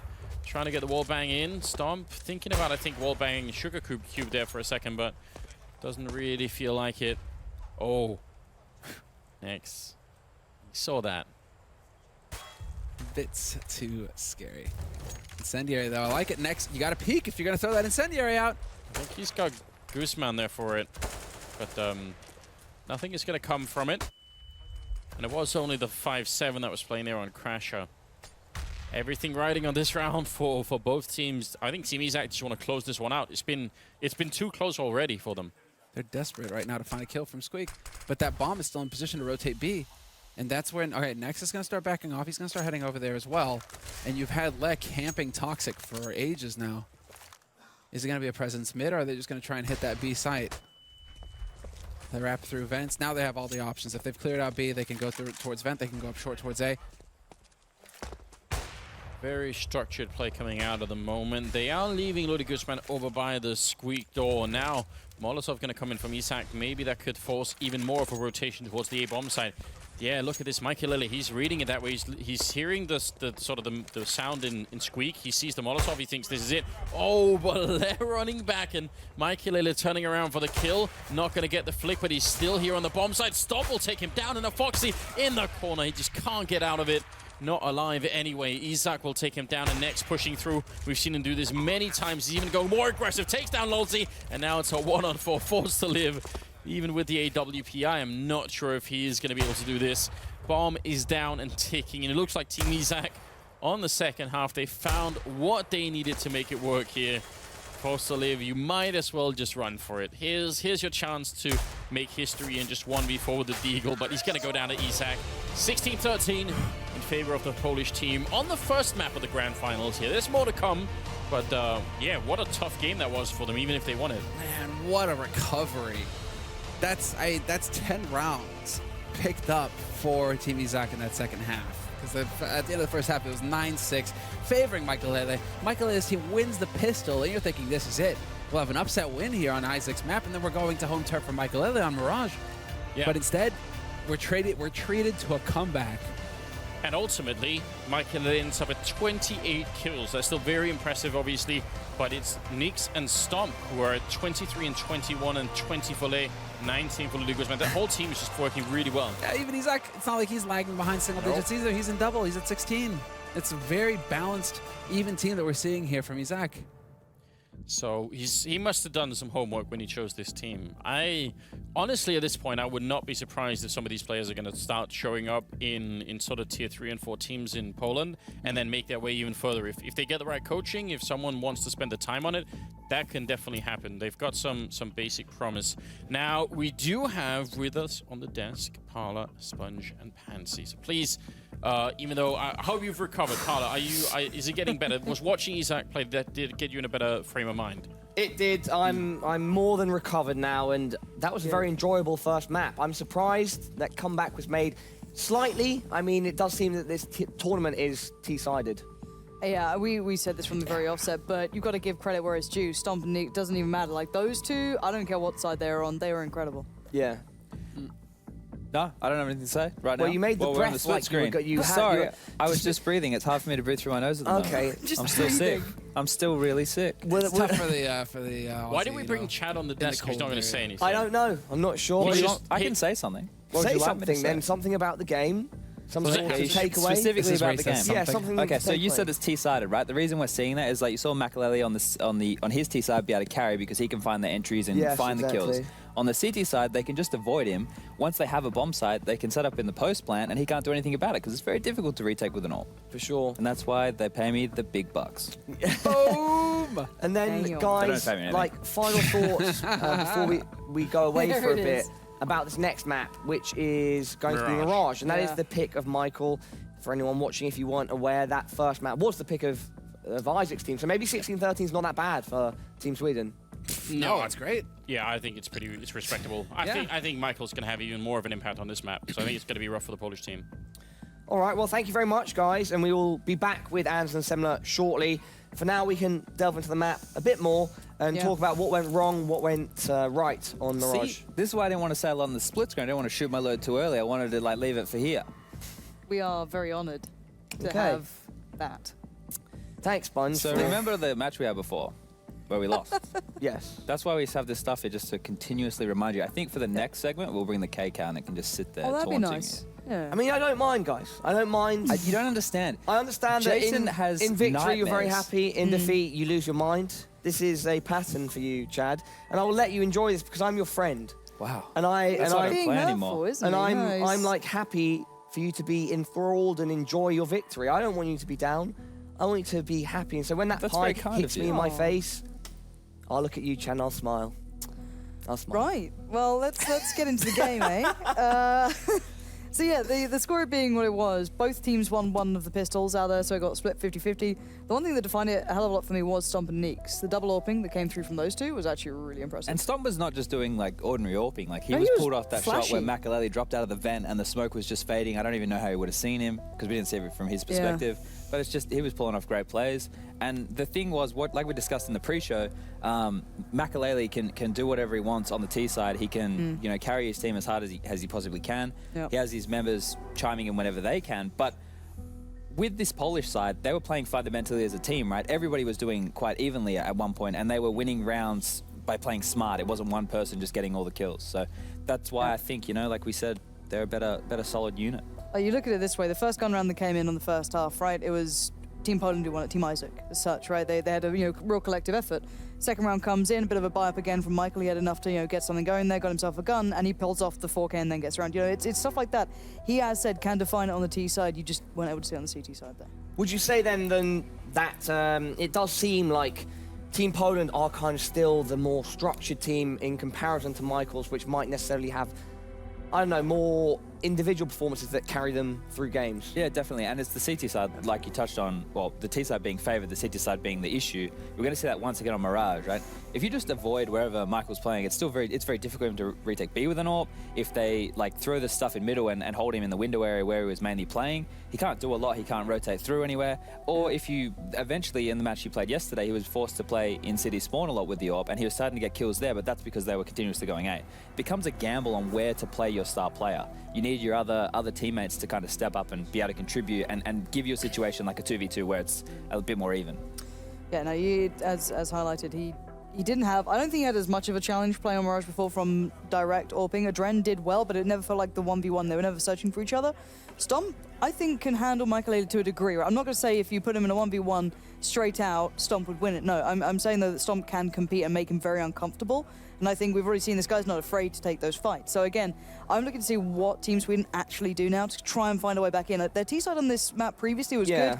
Proficient B hits. You saw they had set pieces built for that. Exactly. There's other maps That's we what I saw was going to something mention, on. actually. They do look like a team that has structure on this map, whereas maybe they didn't have so much on Cash. Yeah, and hopefully we see more depth though. We need good mid takes. They've got a default A hit. Everyone does. It's not hard to get that, but there's got to be more there. Because Isaac's team, we saw CT aggression from them in really good places. The double push towards ramp, pushes up mid, pushes through underpass. They had it all. So again, really good game has to come out of Sweden here to turn the tide. Now, there have been a lot of rumours and sort of murmurs about what the players have at stake here. What can they win from the ROG Join the Republic Community Challenge? We have a video right now showing you exactly what is on the line.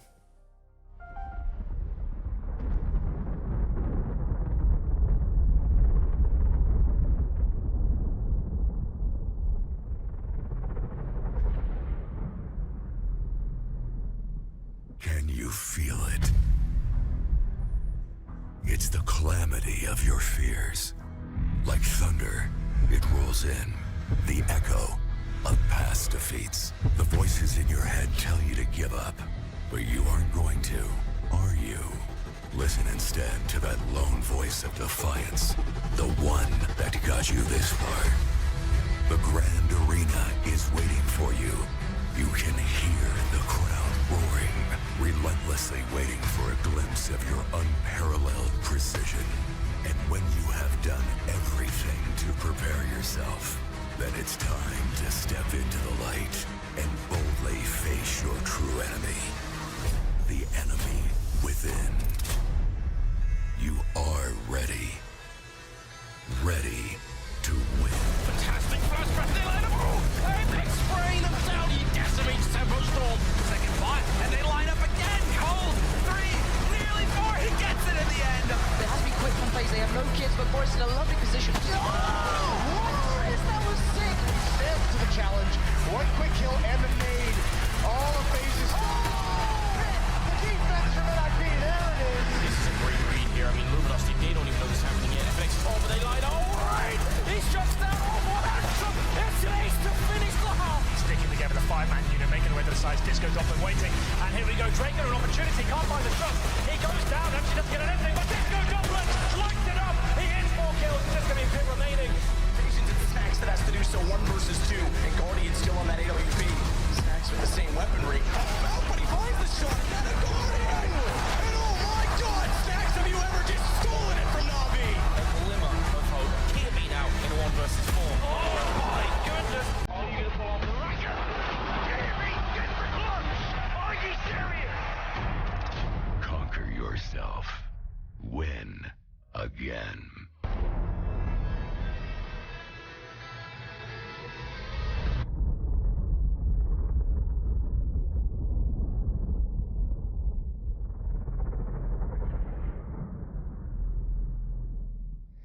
That trailer never fails to get me pumped, and the community reaction so far has been absolutely immense, and that is exactly what is on the line. The team that wins will get a trip to Vegas and tickets to DreamHack Las Vegas, which is happening February next month. You saw the date on screen. Yeah, it's just an exhale moment, That isn't trailer it? always freaks me. That DreamHack Masters trailer is so good. The first time I heard it, I was like going, oh my God, I want to go. I want to go. And, you know, these guys are going to get a brilliant opportunity to go, okay, I've got to play with the pros, you know, play against the pros, and now I get to watch Exactly, the very at the very best level.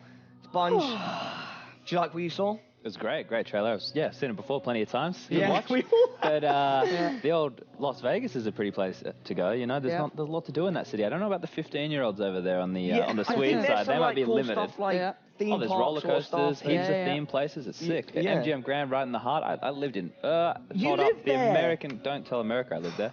I Oh, stayed there for a for a while. long time. He stayed there in parts. Sometimes. There we go. I wanna So get yeah, if you don't Deadpool know going for what that Chad's event. referring to, he was on the primary, like the front-running Australian CS team for a while, Renegades. They're now still going, but the structure's a bit differently. And they lived in a casino. Didn't live. Stayed. We And- stayed as guests, Yes. not working in a casino. Yeah. In a casino hotel. It's a pretty interesting way for an esports brotherhood to What's exist. an interesting environment? What seems healthy for these guys to really practice? Casinos in Vegas. Temptation all around. If you can get through that, Yeah. Lord yours. Yeah, no, there's good stuff like roller coasters. Nice. Good to know, Chad. Thank you very much for that. But let's round this out, and just again, these guys now know exactly what is on the line, and I'm sure it makes them even more ready to go. And we'll be back with the second map, Maikelele's pick, which is, of course, Mirage. Do not go anywhere.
Welcome back, ladies and gentlemen. It is the second map coming up here, the ROG Community Challenge during the Republic. We've got Team Izak versus Team Maikelele. 2 captains and then 8 players, and now they're heading into the second map. It was the Polish Team Izak you see here. They won the first map, and now let's see how this unfolds. I'm super excited because that was so close. 16-13 could have gone either way. And I mean, we're seeing some of these new players, some of the very young, actually stepping up and doing crazy stuff. They ran it back. They ran it all the way back. Showed excellent reserve there to come back into that match when it looked like Maikelele's team was just going to take off with it, that there wasn't going to be any competition in the end. No. Izak, they kept their cool. They got the job done. And now we're going into Mirage where Izak is up 1-0. But this is Maikelele's map pick. The first map was Izak's map pick. Now this is Maikelele's turf. And so we have to see, are the Swedes going to be able to bring it back, or is this going to be Izak, the Polish commentator and streamer, who's going to pick up the win here? All right, now Maikelele sniping away the USP in middle and not hitting a single thing. He goes down to Izak. Captain on captain action again. Nick's waiting for Foxy. He saw that coming. Gonna swap up for the USP and call in the cavalry because they're gonna head to that B bomb side next, taking down Crasher as well. That is the critical kill. That opens up the bomb side. He's gonna get dropped by Lozzy though. One of the 15-year-olds showing up and showing what he can do. That was always gonna be a hard shot to hit, but he actually made it possible for his team to win this round. It's a 2-on-3. They don't currently have a kit picked up, but the bomb is not yet going down. They're waiting for it for a long time. Oh, they're holding close. He's got Izak's P250 though, so let him channel that energy. Each Swedish player's already got a kill in this, and now, well, there's a little bit of information, but it's a pretty common spot to be holding from Van. Les holding up close. He'll be the first line, first point of contact here as they come charging out into the blender, into the crossfire. Le with both kills, and the pistol start. Now, whether they won the knife round or not, I wouldn't be surprised to think that Izak, they chose to start T-side on Mirage. Yeah, I would certainly have. Given the history of this tournament here, it makes sense to try and go for it.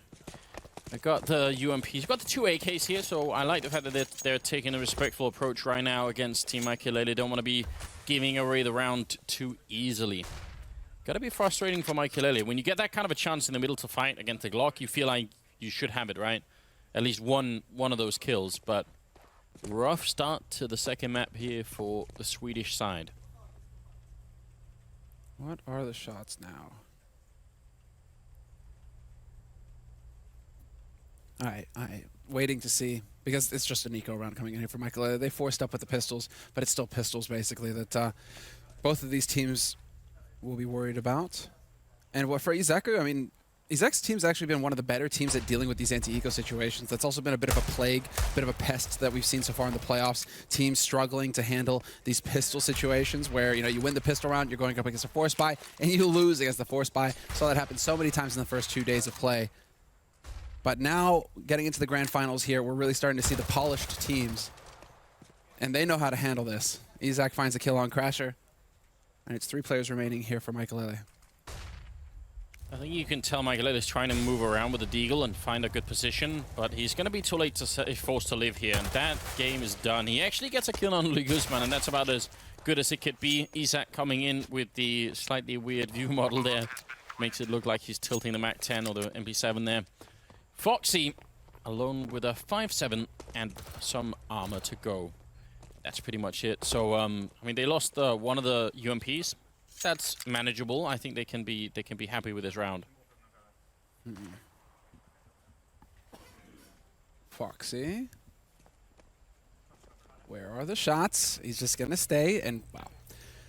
Save the 5-7. All right. Straightforward stuff so far, guys. I mean, this is kind of how it builds up in a map like this. You lose the pistol round, and we're not really seeing the crazy kind of plays coming up from Maikelele. Instead, they're electing to kind of hold and save their stuff for the next round, which is to be expected. Izak also, that's what I'm talking about. When you don't want to get caught off guard by the pistols, when you don't want to walk into a crossfire, walk into a stack, you have to be slow and measured about taking over the map one quadrant at a time, one section at a time, and moving together as a group. That's slower play, and so we'll be off to a little bit of a slower start here, because now it's another round of pistols for Team Maikelele. Yeah, not much else they really can do. Straight A execute coming in here from Izak. I like this. Rinse and repeat. And not so much of a stack going on from Maikelele, though. They're just spreading all over the map, which I'm not a big fan of. I would have gone for a rush up middle here. Just try and do something. But either way, it's going to be Stomp in first with a UMP. Quick kill on one and a follow-up as well. That's all they needed. Thought he was going to take out his teammate there for a second. That was close. Whatever it takes, Samla. Whatever it takes. Some sacrifices need to be made sometimes, Anders. You're right. Next finds Maikelele, obliterates him. That was a brutal kill. And well, caught in a crossfire. Little does he know, he's just going to take the fight straight up with Foxy and lose it because Foxy actually had the Kevlar. Doesn't take any damage. With that 5-7, though, Foxy is just racking up kills. Takes down Izakooo in the meantime. And this is almost a situation where I want to see him just back off and save the AK. This is fantastic. This is a great find. He gets another kill. Takes down Nex. Yeah. Now it's Stomp and Lily Guzman, the last two alive. He wants to make this even more expensive. If he can take down Lily Guzman, if he can get the kill here and deny that AK, that would be a massive kill. Man, Foxy's putting on a really impressive show here, but he shouldn't overextend right now. Just, yeah, make them block with the bomb. There's no reason to fight any further. This is a beautiful round coming out of Foxy. He's done so much. And that's going to be 4 kills if we count the bomb here for Foxy and an AK stolen. Very, very well done. Hats off to Foxy. Guy's wearing a hat, too. Lots of hats, actually, here in the studio today. But that guy, that was a sick round. We got the replay here from Stomp. But you got to give it to Foxy. I mean, he didn't win the round, but it was just like that spiritual victory. I don't know. He just did so much damage to the economy for Izak and saved the AK for this round. So we'll see if he continues to hit those shots. That one-shot headshot potential here. We'll see if he can unlock it. Oh, Nex trying to hit the shot on Foxy, but not really going to be able to do it. Now the smokes are up, so they want to try and challenge it. And Molotov not going to help him out in any way. Well, actually, Foxy says, all right, I'll give you something for your effort. Nerves, though. You see that? Both smokes used on the B site. That definitely, when you manage to spot that on the T side, you see both smokes. A, that tells you that your opponents, they're not communicating or they're not communicating clearly. They might be nervous. And B, they're down a smoke on the B site. You can go later on the B site. They're not going to have anything to stop you with.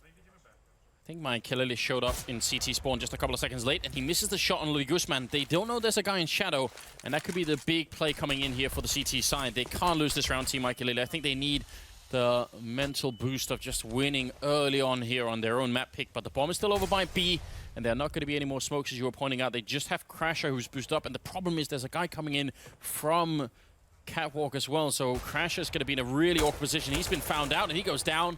If Izak hadn't been coming in from that angle, that would have been a great position, but now, not so much. Very well played. Foxy can't achieve a thing. Nex is there to take him down, and that's Maikelele and Forced to Live backing off the save. Only problem is, that's right, guess who's hunting? Stomp is here with the AWP. Lily Guzman's going to deny Maikelele, and now Forced to Live is kind of wishing that he had picked up Stomp's op. Not going to get a second chance, though, because Lily is too close. Or will he? Can he sneak his way out here and pick up the op? That would be a big save if he could. Definitely want to hand that over to Maikelele in the next round. And the other problem is he's boxed in right now, and Team Izak, they are full of confidence. They want to try and see if they can take this fight, and they will be able to. So they take out every single one. A team ace as well. They are playing this very well, even after the first initial successful engagements, which is, I think, where I would expect most mixed teams to really make the biggest mistakes is when the beginning is good. Then they say, all right, well, cool, you know, we're 5 vs 3, let's just go, and then everything sort of falls apart. Especially you're playing as a guy like Maikelele. If you just run after you get the 5v3, he can. There's no reason why he can't take out 4 members in a row. You know, if you give it up to him, he definitely will. But they're not giving him the chance, really. That, though, is nice job. Forced to Live with his back turned. That's pretty solid. That's pretty sick shot. There we go. Next, Crasher is gone. There's the opening kill. Trade 1 for 1, however. Forced to Live with that AK. Managing to do some damage. Foxy holding close with the dig. Not going to find the one-shot headshot. Instead, he gets overrun. And it's going to be Lalsy with the long lurk into Palace. Looking for it. He's going to get it. Stomp is gone, but Lily Guzman to the rescue. Comes in, sirens blazing. Shrapnel already in But there. this isn't done yet. Look at this. Forced to Live can find him on the rotation with the bomb. So if he gets the kill, then all they need is Maikelele to show up. This is a very, very winnable round. Forced to Live, it's in his hands, and he's going to get the spray right through the scaffolding. That will be now a 2-on-2, 55 seconds, and Le going to cancel that smoke, comes charging through. Is he actually going to... No, he waits on the other side. That buys time for Maikelele to show up, but he's waiting on the other side. Do they not realize the bomber is there? I'm sure he must have. He heard the guy underpass, I think. Because you have Next rotating over to underpass. Yeah, Maikelele There it is. Takes his time. Very good. Lines the shot up, and this is it, the golden opportunity. Let does not realize that a man is at his back, and there you have it. Maikelele, the Swedish team here, the Swedish roster, they're on the board. They pick up their first round, and it's off of an eco round as well. It's a nice deal shot from Maikelele, but really it's the return of the 15-year-olds. It's Forced to Live who saves that round. He simply sees it coming. It's so smart because Ludwig Guzman already got the kill over on the other side. He knew he was coming that way. Once he realizes the bomb and he sets it up perfectly, even instinctively just smokes it up so that if it throws the Molotov in, so it becomes really hard to get out and catch him. Oh! Foxy playing with fire, and he's going to get exploded from that AWP. Crasher will be gone down as well. Next is... He's fully shown up as well. He's even ready for Maikelele. That's a triple kill. Man, this Polish team is... They're really here. They've really shown up today. They're a pleasure to watch, man. They are so good. What a time to change up the pace. When perhaps you'd be expecting them to slow it down, to play default. They just lost versus an eco round. This is it. You know, they don't want to let Maikelele get back into it. They might want to play slow. No, they just go straight B-rush and find the pick. Look at this. This is contact, obviously. Nex is here just hoping to get this kind of shot. But as soon as he does, his teammates are there to back him, and they pounce on the site. No hesitation. That was key. And now, well, look at the situation here. It's the force buy from Team Maikelele. They realize this is getting desperate. 5-1 is the score. Izakooo way in the lead. Next, Molotov there to make sure no one's holding on the platform itself, and he's playing it cleverly at the edge of the smoke. I mean, he keeps going the same way every round, but every round he plays it ever so slightly differently, and you can tell Foxy's just not ready. He's got to be feeling at this point like he's just getting outplayed. Luckily for him, Maikelele and Forced to Live are going to try and bring the team back into the round here. 4 versus 3 in their favor now. On the rest of the T side making their way to the B bomb site. Crasher getting caught one more time. Didn't really have the equipment for it. Forced to Live down to 12 health, but he will get another kill in. Still, they got the man lead. And they have the utility lead as well. So that's something to keep in mind here. They still have some smokes to use. They just need to be clever about it. Exactly, get a smoke down to block off kitchen. Well played. And now there's still that crossfire between short, and they're going to just focus on window. Maikelele is now out in the open, however. Do they use the flashes that they have here? They have 2 flashes. No, it's going to be a lurk through, and Lay with the double kill. Now it's on Lalzi. 1v2 in the blink of an eye. He lost his teammates. He's in a bit of a tight spot, but he catches one out in the open. Izakooo shot in the back of the head. And the bomb is dropped in the open. 38 seconds left in the round. Lalzi making the noise, and Lair will get the triple. That's actually just very smart play from Lair. Challenging that smoke and walking through it. Great instinctive play coming in from him once again. I feel like he's not the best aimer on the team right now, but he actually makes some decent decisions, especially when it really matters. That's 6-1, and the money wrecked right now. If we bring up the scoreboard, you see the people on the B bomb side. Foxy's been doing all right, but Crasher, it's Foxy and Crasher are playing over there. They're having such a hard time holding it right now. What's the answer for the Swedish team? They need to come up with something. Yeah, Crasher's getting bodied right now. That's tough. And he was the one making a lot of noise coming into this as well, shouting, you know, like, let's go. Just trying to get his team pumped up going into this match. But he has expressed action. I mean, all right, we can get into that in a moment because there's already been a couple kills here in this anti-eco. Bit scary. Ludwig Guzman dropping down to 9 HP. The bomb has been planted. No time wasted there, but Lalzi's still up in Palace right now with an AK. But, you know, for Crasher, he's said it in the interviews going into this that he struggles with, like, the confidence and the consistency, and that's something that he wanted to work on in this tournament, and we're kind of seeing it here. Oh, man.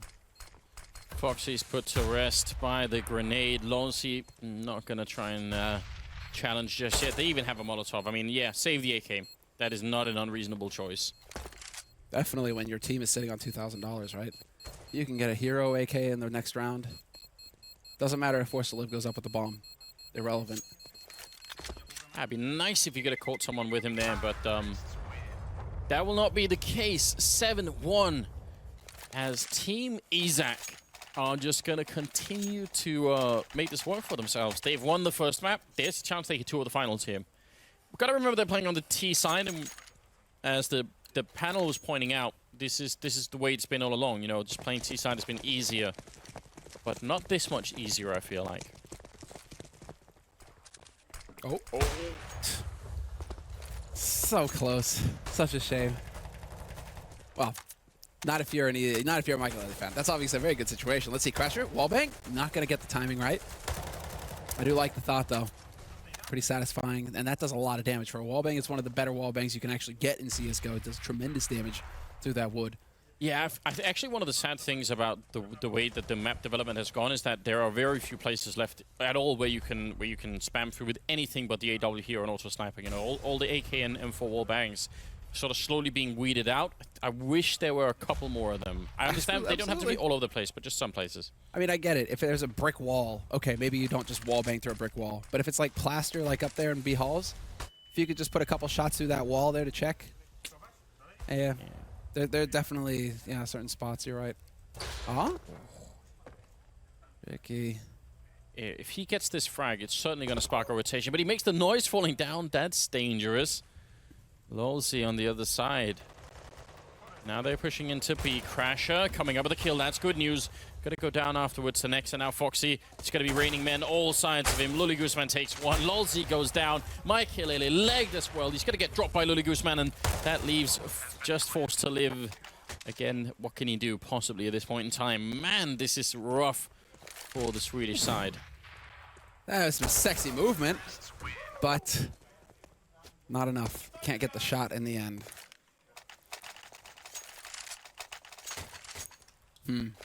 At this point, you really do have to just wonder. It's starting to just spin completely out of control. And it feels like Mirage is this tournament, the theme of this map has really been T-side, and the team starting T-side tends to dominate, tends to have a fantastic half, and then it's just, they get such a strong lead that their opponents can't really come back into the match at any point. Even in the second half, it gets close in the score line, but it's such a huge lead that they aren't able to close the distance and actually tie it up or get the map win. We'll see if Maikelele are going to be able to bring it back, however, because this is their map after all. I feel like the magic number that we've been hitting so far is around like 10-5. 10-5, you can still do it. Once it goes 11-4 or worse, the team generally doesn't make it back. Like, that seems to be too much of a gap to close. So, yeah, this round, probably not going to be it, but in the upcoming round, they're going to have to do something. Maikelele finding a headshot on Stomp. Not necessarily a bad way to make it work. Forced to Live. Are they going to Molotov him out? They've been doing that for a while now, but this time seems like they're going to forget about the fire and just maybe walk it in. They don't have one. That's the problem. Les got a flash, and Nex has got the op. That's it. The utility is over on the A site, and it looks like Luli Guzman has found a way out. Nobody's challenging him. He's waiting for the rotation to come back in through CT. Forced to Live, gonna peek, gets the kill. That's a free rifle for him, but the bomb is already over here at A slope. They're gonna be able to get it out onto the A site here in a moment's time. Exactly, Maikelele playing passive. So Luli Guzman, he's already out. Now, does he check this angle? Does he decide to clear out CT? That's the big question. Boom. Quick reactions from Luli, keeps himself alive. It looked like the aim was dead on, and then comes Nex running in straight on to Foxy with the AWP. Now it's a 2-on-2. The bomb has only just gone down, and the backup is here, so Crasher, can he make it work? He was pretty aggressive through the smoke earlier. Now he's going to try for it again. He does a bit of damage, but not quite enough. And with the smoke up here, how are they going to defuse that bomb? Oh, Forced to Live. Hitting a great shot, and now the bomb is actually not planted so well. It's 10 seconds for the defuse. Luli Guzman, he's already heard it. It's going to be a fight, and he hits the headshot. Another clutch coming in for Luli Guzman. He's really stepping up in this grand finals. And I feel like every round at this point is Forced to Live trying to save his team. Like, he's just always the last guy left. Yeah. And it's not like he's not looking for the fights. It's just... It's his role. I mean, it's his role to... on Mirage, that's what we've seen a lot of the time, is that it's his role to be the flanker, to be the one out on the extremities who's trying to come in to support his teammates, or, you know, right, if the defense is still there, he's looking to try and backstab the offense. And, well, sometimes if the defense keeps getting run over, you're just left alone. And that's yeah, not ideal for sure. Incendiary, well, what's not ideal is... Oh, the timing! Foxy, pace yourself. Oh! And actually, that buys a bit of space for Nex to walk in. Now, Foxy.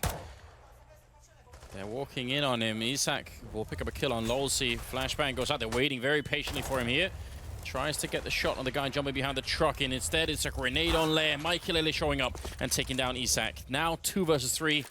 The bomb is up in the hallways. It's going to be Luli Guzman to go and pick it up. And leaves Forced to Live and Maikelele on the other side. They need this. They must have this. Stomp was such a hero. I love the flash, though. The timing, and Maikelele going for the no-scope, getting greedy. He manages to bait it out. He gets the shot, the leg. There's the pistol, and there's the kill. Into the 2-on-2. 50 seconds left, though, and this is still a lot of time for Izakooo to work with, but Maikelele is not willing to waste it. He's going to go charging in, misses the shot, and it's on Forced to Live once again in a 1v2, alone, rotating in. That's what I'm saying. It's just meant to be. Loli Guzman will take him out, though. I mean, that whole 1v1 between Stomp and Maikelele, that says a lot about sort of some of the muscle memory. Look at this whole fight here. That's in pro players. Look at how Maikelele shoulder peeks. He baits the shot out every single time. So Stomp he's so wired up that he feels like he has to take the shot, and Maikelele knows it. That's a good little demonstration of. I mean, I'm not saying that the others can't learn it, but for Maikelele, that's something that's probably in the bones by now. You know, you just know how that works. It's impressive for sure. But the problem is the rest of Izak's team, they're still playing so coordinated that you know Michael's tricks aren't enough for them to sort of single-handedly make it work. They're playing around him. And this is a tactical timeout called by Maikelele right now. So, I mean, better late than never at this point, because they are double digits now on T side for Izak. So, going into the second half, Izak's team, they're going to be feeling extremely confident. But like you said, I mean, if they can bring it back to 10-5, Maikelele, maybe it's not too late. You get it back to 10-5, you start on that T side, you win that pistol. Anything is possible. Especially when you have star power, well, star power of the likes of Maikelele, sure, but then, I mean, you have to give it to Force 11 Lolzy. They're still hanging in this. Absolutely they are. I mean, we've seen some crazy comebacks in this tournament before, so it'll work that way. Also, if you're just joining us and you're tuning in, definitely go and invite your friends. I think we're really close to hitting the 150,000 viewer mark, which is incredible. So thanks you guys for tuning in. Definitely very cool. This event has been so much fun, actually, in the game, but also outside of it. We've been having a blast already. And Loli Guzman, there's Forced to Live trying to do it. This is what he had a lot of success with earlier in the tournament on CT side, pushing into Palace, but he's going to get taken out, man. It's just not their day right now. Yeah, they're too fired up at this point, Izak. Like losing, like a shot like that from Loli Guzman, instant headshot. That's that you're dealing with a team right now that are just laser focused. They know that they've got this in the bag. It's going to take an incredible play from Maikelele, I think, to turn things around for his team. He's got to be the spirit beast, spirit animal of his team right now, and get them fired up some way, somehow. Rotations coming out towards that A site now from Izak. Man, he is going to have to go for the full war cry here and just make that work. He's going to have to shout at top of his lungs, and then maybe that will rally the troops. Lolzy is here with him, and they are not going to be able to stop them from getting onto the site, but they might be able to stop the plant if they get one of the early kills here. Lolzy very low, and then comes next. He's done it time and again. Jumps over. Maikelele playing at the edge of the smoke. Loli Guzman going to best him for another double kill. Crasher runs right into Le. He heard him coming miles away, and they're stopped with the kill 11-1. My God, Semler, it's a nightmare for the Swedish team here. It's home soil as well. It's cold outside. It's going to be a long walk home. Maybe we can get them cabs. Maybe, but losers walk, Anders. They don't party. They don't get a drink. Think about what they've done. Exactly. What are you going to change? What are you going to work on next? Ponder, you know, what are you doing with yourself? 11-1. What's fascinating to me is that Izakooo, they persist in just using this double op. They don't care, man. Double up all day, every day. For a second there, I was holding my breath, hoping that he would drop his aim. This is dangerous. Every shot they get closer, and eventually he's going to get run over. Stomp just pushing his lock. And Maikelele gets taken down regardless, and they'll bring it back anyway. That was the start they needed, and then it wasn't anyway. Forced to Live goes down next with a jump shot in. Please, can someone put an end to this guy? He just won't stop. Foxy is now in a 1-on-3. And Maikelele's team, you have to remember, they've had a really good run for the quarter and semifinals. They look like they were... I mean, they certainly look like they belonged to the grand finals, but they look like they might even be able to take it. But now, I don't know, everything is coming together for the Polish team. This is tough. I think Maikelele, his nerves are getting frayed as well. So there's her. I mean, he's charging, expecting to get the trade kill, and I'm pretty sure exactly. He's wondering, he's calling out, like, where are you to his teammate, Crasher, who took his time to try and get a nade down, ran in and died just the same to Le. So there's some shakiness going on here, some mixed signals. That is definitely messing things up for Team Maikelele, whereas Team Izak, they're just this well-oiled killing machine at this point, man. They're unstoppable. They're monsters.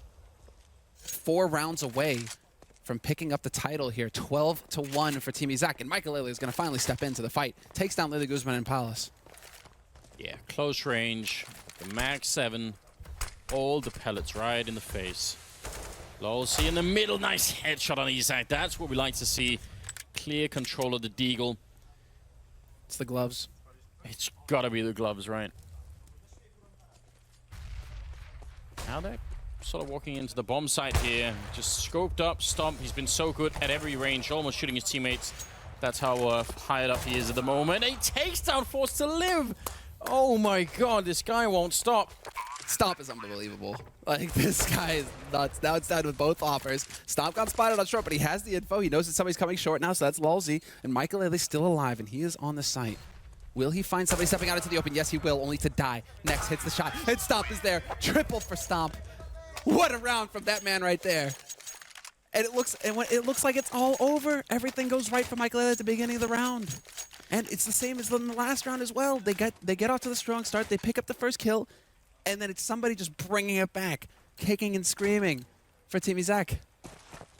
Yeah, this is very brutal. That was a 3v5 that they just lost. Practically got curb stomped by Stomp there. It's just too much, isn't it? 15th round is coming up. We do have the double op setup again on Team Izak. 3 AKs, a couple of FAMASs, and 1 M4 there on the CT side. Lair already out very aggressive. They're checking every angle. They feel like they've got it. Crasher goes down. Foxy with a refrag with FAMAS. Goes for it again. He takes down next. That's an important double refrag. And Lolzy doing great work with the FAMAS. That's really working out. 4 kills for Team Maikelele here. They might be able to get the 15th round unless Luli Guzman is going to have one of his star performances. Always possible. Not counting anybody out on this one, but they seem to know that he's out on A. He spotted the man getting up the stairs. Now it's just a matter of time. Does he go for the peek? No, it's the angle. Man on short. And Luli, he's out. 69, 61. Headshot, wall bang down to 22. This guy's just getting whittled down. And in the 15th round, Maikelele's team will do it. 13-2, the final score at the end of the half. That's just really hard to celebrate when you win around like this. You know, you're not going to be too fired up. They are going to have one hell of a T-sign performance for this to work out. Otherwise, I'm just not sure how we're going to see it working for them. Simply too far gone at this point, I feel like. Man, 13-2, that's just a curb stomp. This is nuts. And this is Maikelele's map. Have to remind you, if you're just tuning in, this is a best-of-3 grand finals. Izak's map was Cash. That was played first, and they got a comeback going. It looked like Maikelele were going to take off. They ended the first half 9-6 with Maikelele in the lead, but then Izak came back into it. His team stuck with it. They grounded out, and they ended the first map 16-13 for Izak. Now we're into the second half of the second map, and they're 3 rounds away, Izak, from clotheslining Maikelele out of this final. Stop with the double headshot. How did that? We didn't see slow replay of that. That was too quick. Lolzy does whatever it takes at this point to get back into it, but that was just incredible. Lair and Izakooo left here trying to see if they could steal it away, but Maikelele says no, not this time. He's stolen the USP from one of the fallen CTs, and now Lair going to be walking into a mean 3-way crossfire. Lolzy and Maikelele to close out the round. That's good news. But I want to see that replay of Stomp there. That must have been like 2 clicks to death space. It was so fast. Please. Like, what was that? Let's see it. Wow. Madness. And he's almost got the line on Lolzy as well at the end there. Yeesh.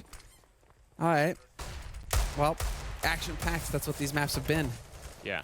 This is good news for Team Maikelele. If they wanted a chance to make the epic comeback, then it would require the pistol round, first of all.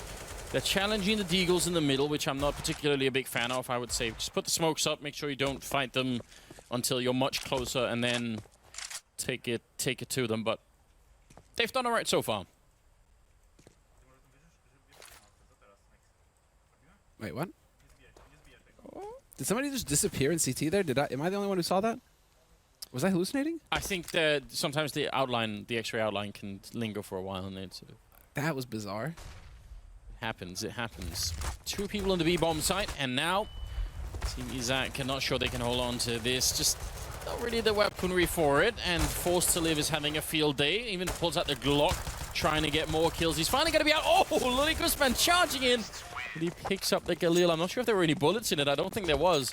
But either way, not the worst end to that round. Gotta give it to Luli Guzman.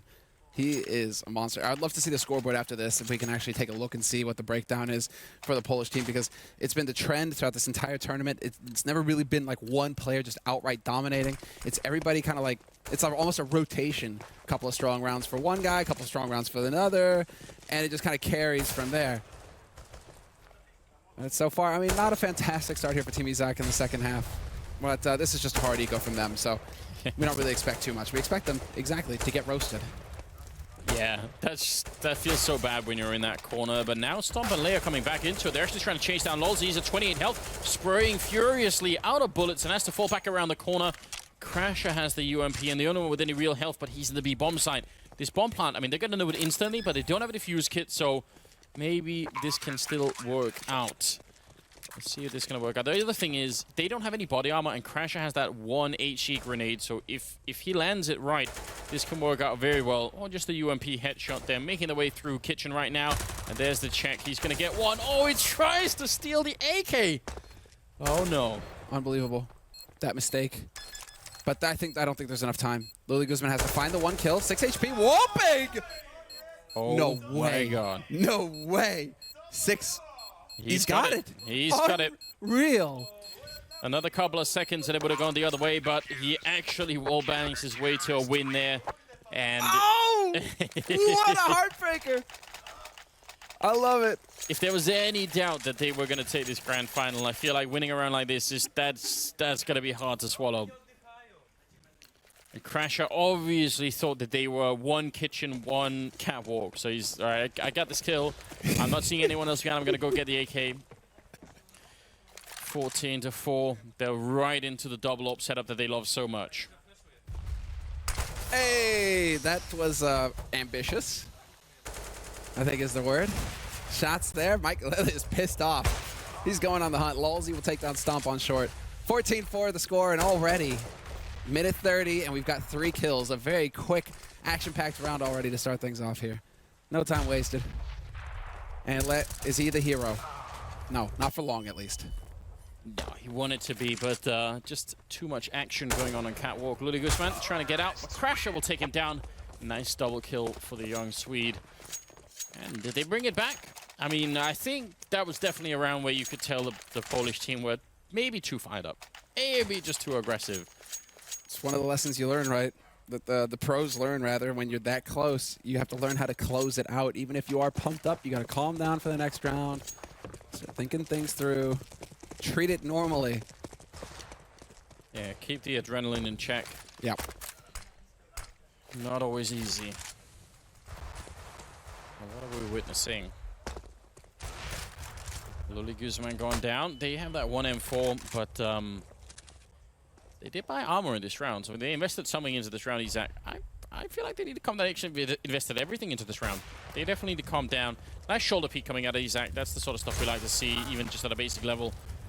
But yeah, they need to make. If the problem is, again, when you are a mixed team, if you end up losing, you know, the next 6 rounds in a row, how do you mentally sort of stay hyped, right? Suddenly you feel like, no, we're losing it. The grand final was ours, and now it's slipping out of our hands. Ooh.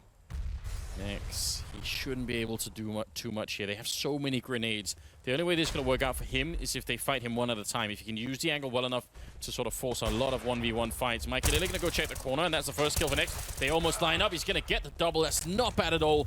If he could have got Crasher as well, my God. But not this time. Maikelele, what is that? You're going over there to peek with the bomb. Now your bomb is exposed. Woo! Oh, I think he got spotted. Yep, there's a smoke down to block off jungle. Ballet. Do they have the angle? No, they're worried about CT. This is unbelievable. Does he actually manage to infiltrate? He's got an AK now to play with as well. Does he swap out or does he just stick on the dig? Point blank. Hello! Peekaboo! Looking for the other one, but he's not going to get it. So, yeah, that's right. This is unbelievable.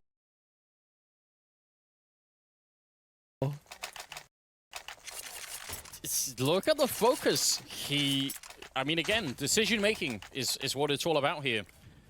Just, he could have gone back to CT spawn. He could have, you know, tried to go stairwell like most other people would have gone with that smoke down, you know, try and get the fight over the boxes.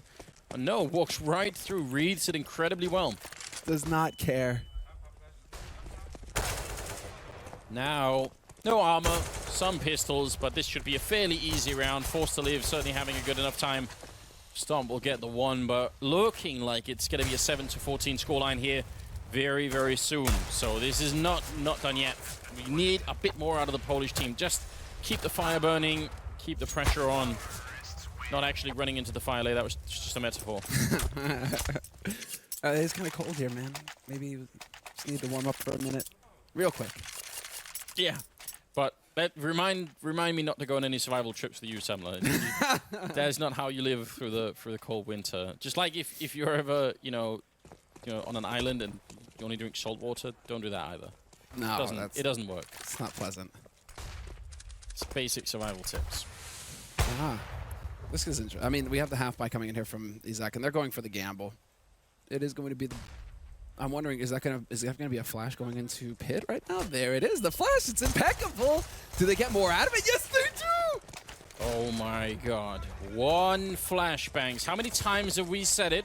A $200 investment, and that's what you get. And no one managed to turn around on Team Maikelele. Forced to Live, taking a fight up here with Stomp, but I mean, their hearts have got to be racing right now. 2 more kills, and Team Izak are going to win the challenge here. It's a kill for the captain against Crasher. Now it's on Forced to Live, and they know where he is. He just got the kill up here. He's boxed in. They have the bomb as well. This is heartbreaking. 1 on 4. He's trying to make it out, but he's going to go down, and that is it. I mean, what more can we say? I don't think they can do anything at this point. Your hearts must be broken. You lose a round like that. That surely is the finishing touch. Ah, that flash. Look at that. And then, of course, lining up point blank. Nex is there to help, obviously. You can see the spray there. It's Ludwig Guzman picking up the kills, but they peaked together. There's a team behind the flash. Just picture perfect work coming in from Izakooo and his lot. And there's slightly more money than I thought in this round, Team Maikelele. So I actually thought they were going to be mostly on Tech9 and Galil, but they had a bit more going for them. That's very good news. That means they can technically continue to fight. Surprised that they are able to stick in. This Crasher, he's angry right now. Gets the 2 opening frags. Forced to Live takes down Nex now. Stomp and Lei are left. Lei is going to be going down now. That leaves Stomp. So, wow. They took that round very personally. You know, get the heart going again. Because we got a while left, it looks like. They just, they're winning off of these, it's almost like fluke rounds, it feels like, because when it goes toe-to-toe, Maikelele's team, like, they get pissed off and they hit all their shots. So, Maikelele, like, they just need to figure out how to stop Team Izak from winning these eco rounds, basically. Eco rounds. Love it when we get a demonstration of what Stomp can do here. Gonna miss a shot, but you see his movement is so good, taking down Lolzy and almost getting the kill. So close. There's the one on Crasher. He's so incredibly dialed in. Eventually goes down to Maikelele, but he's got everything going for him. He's got the beard, he's got the mohawk, he's got the name, the branding. So someone get this guy an agent and get him on a team. He needs to get a shirt where it's like a boot tread and like there's an op or like crossed ops in the heel of the boot tread. You know, something like that on the shirt. You know, just saying. I'll take 10%. All right, so I mean, really, I'm just more impressed with the individual plays here, but more importantly, they just have they have such a large margin for error. Again, pistols, however, so be careful. Ludwig goes on with the M4, double spray, no, just the one, but look at the damage. They're so low on Maikelele's side now. Oh no, not like this. It's gonna be a 2v1, Forced to Live. He's gonna have to try and do it one more time. It is map and match point here for Team Izak. And Forced to Live, he's not got the bomb, but he is top fragging at 24 kills. I mean, he's out fragging everybody on his team. And Lolzy, the other 15-year-old, is at 18. It's the 15-year-olds that are doing all the carrying on this team here at the Grand Finals. Again, more sign that there is perhaps more up-and-coming Swedish talent that we were aware of. He's going to fake it with a flashbang, pretending he's still on the side of the map when he's in fact in middle. That's also some good thinking. This would be an almost unreal clutch for him to try and win with this little HP. And especially because Team Izak they're playing it perfectly as well. They've got the buddy system going. They have to be careful about their spacing for that very reason. Because there's no possible chance for Izakooo now to return. He will be able to get the shot only because he was standing out in the open in the off angle. But that is it. Izak will be the champion. Off this Join the Republic event. What a play. Very, very impressive. And yes, congratulations indeed. We know obviously Izak will have a lot of his streamers or his stream watching the show here, so they're going to be excited that their hero ended up winning. But what a collection of players. He managed to choose, you have to assume, just the right players from Poland. Very, very good job. I fully expect to see at least some of these people making a shot and actually trying to get into sort of the professional tier at some point within the next couple of years. Much of it, I think, will depend on how much help they can get. And there's some retired talent in Poland out there that could want to help them up. Maybe just, you know, Papa Pasha or somebody else has some time left on their hands that they could maybe, you know, school them a bit. Virtus Pro did it themselves when they picked up Yali and Snacks early on, right? They were young players as well.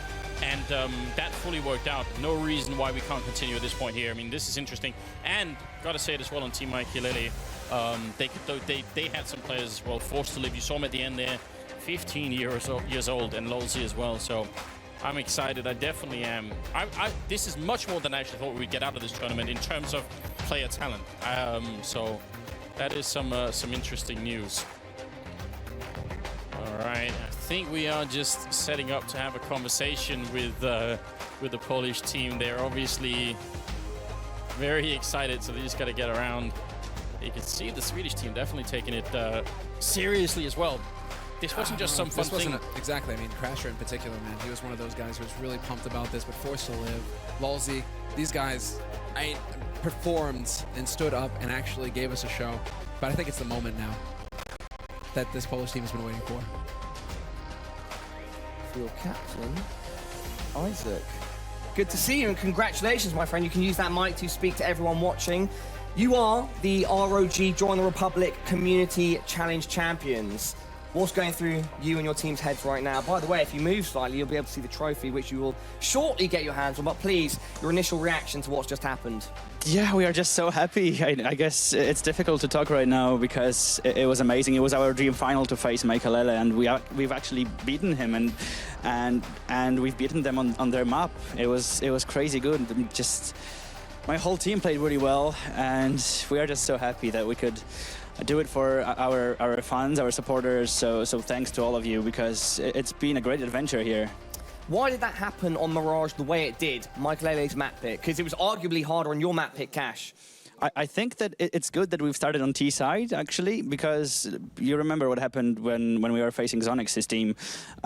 We had a really terrible CT side, but then on T side we've won like 11 rounds or something, and yeah, we had a really good T side on Mirage. So after what we did on Mirage, we were pretty sure that we can just end it really fast.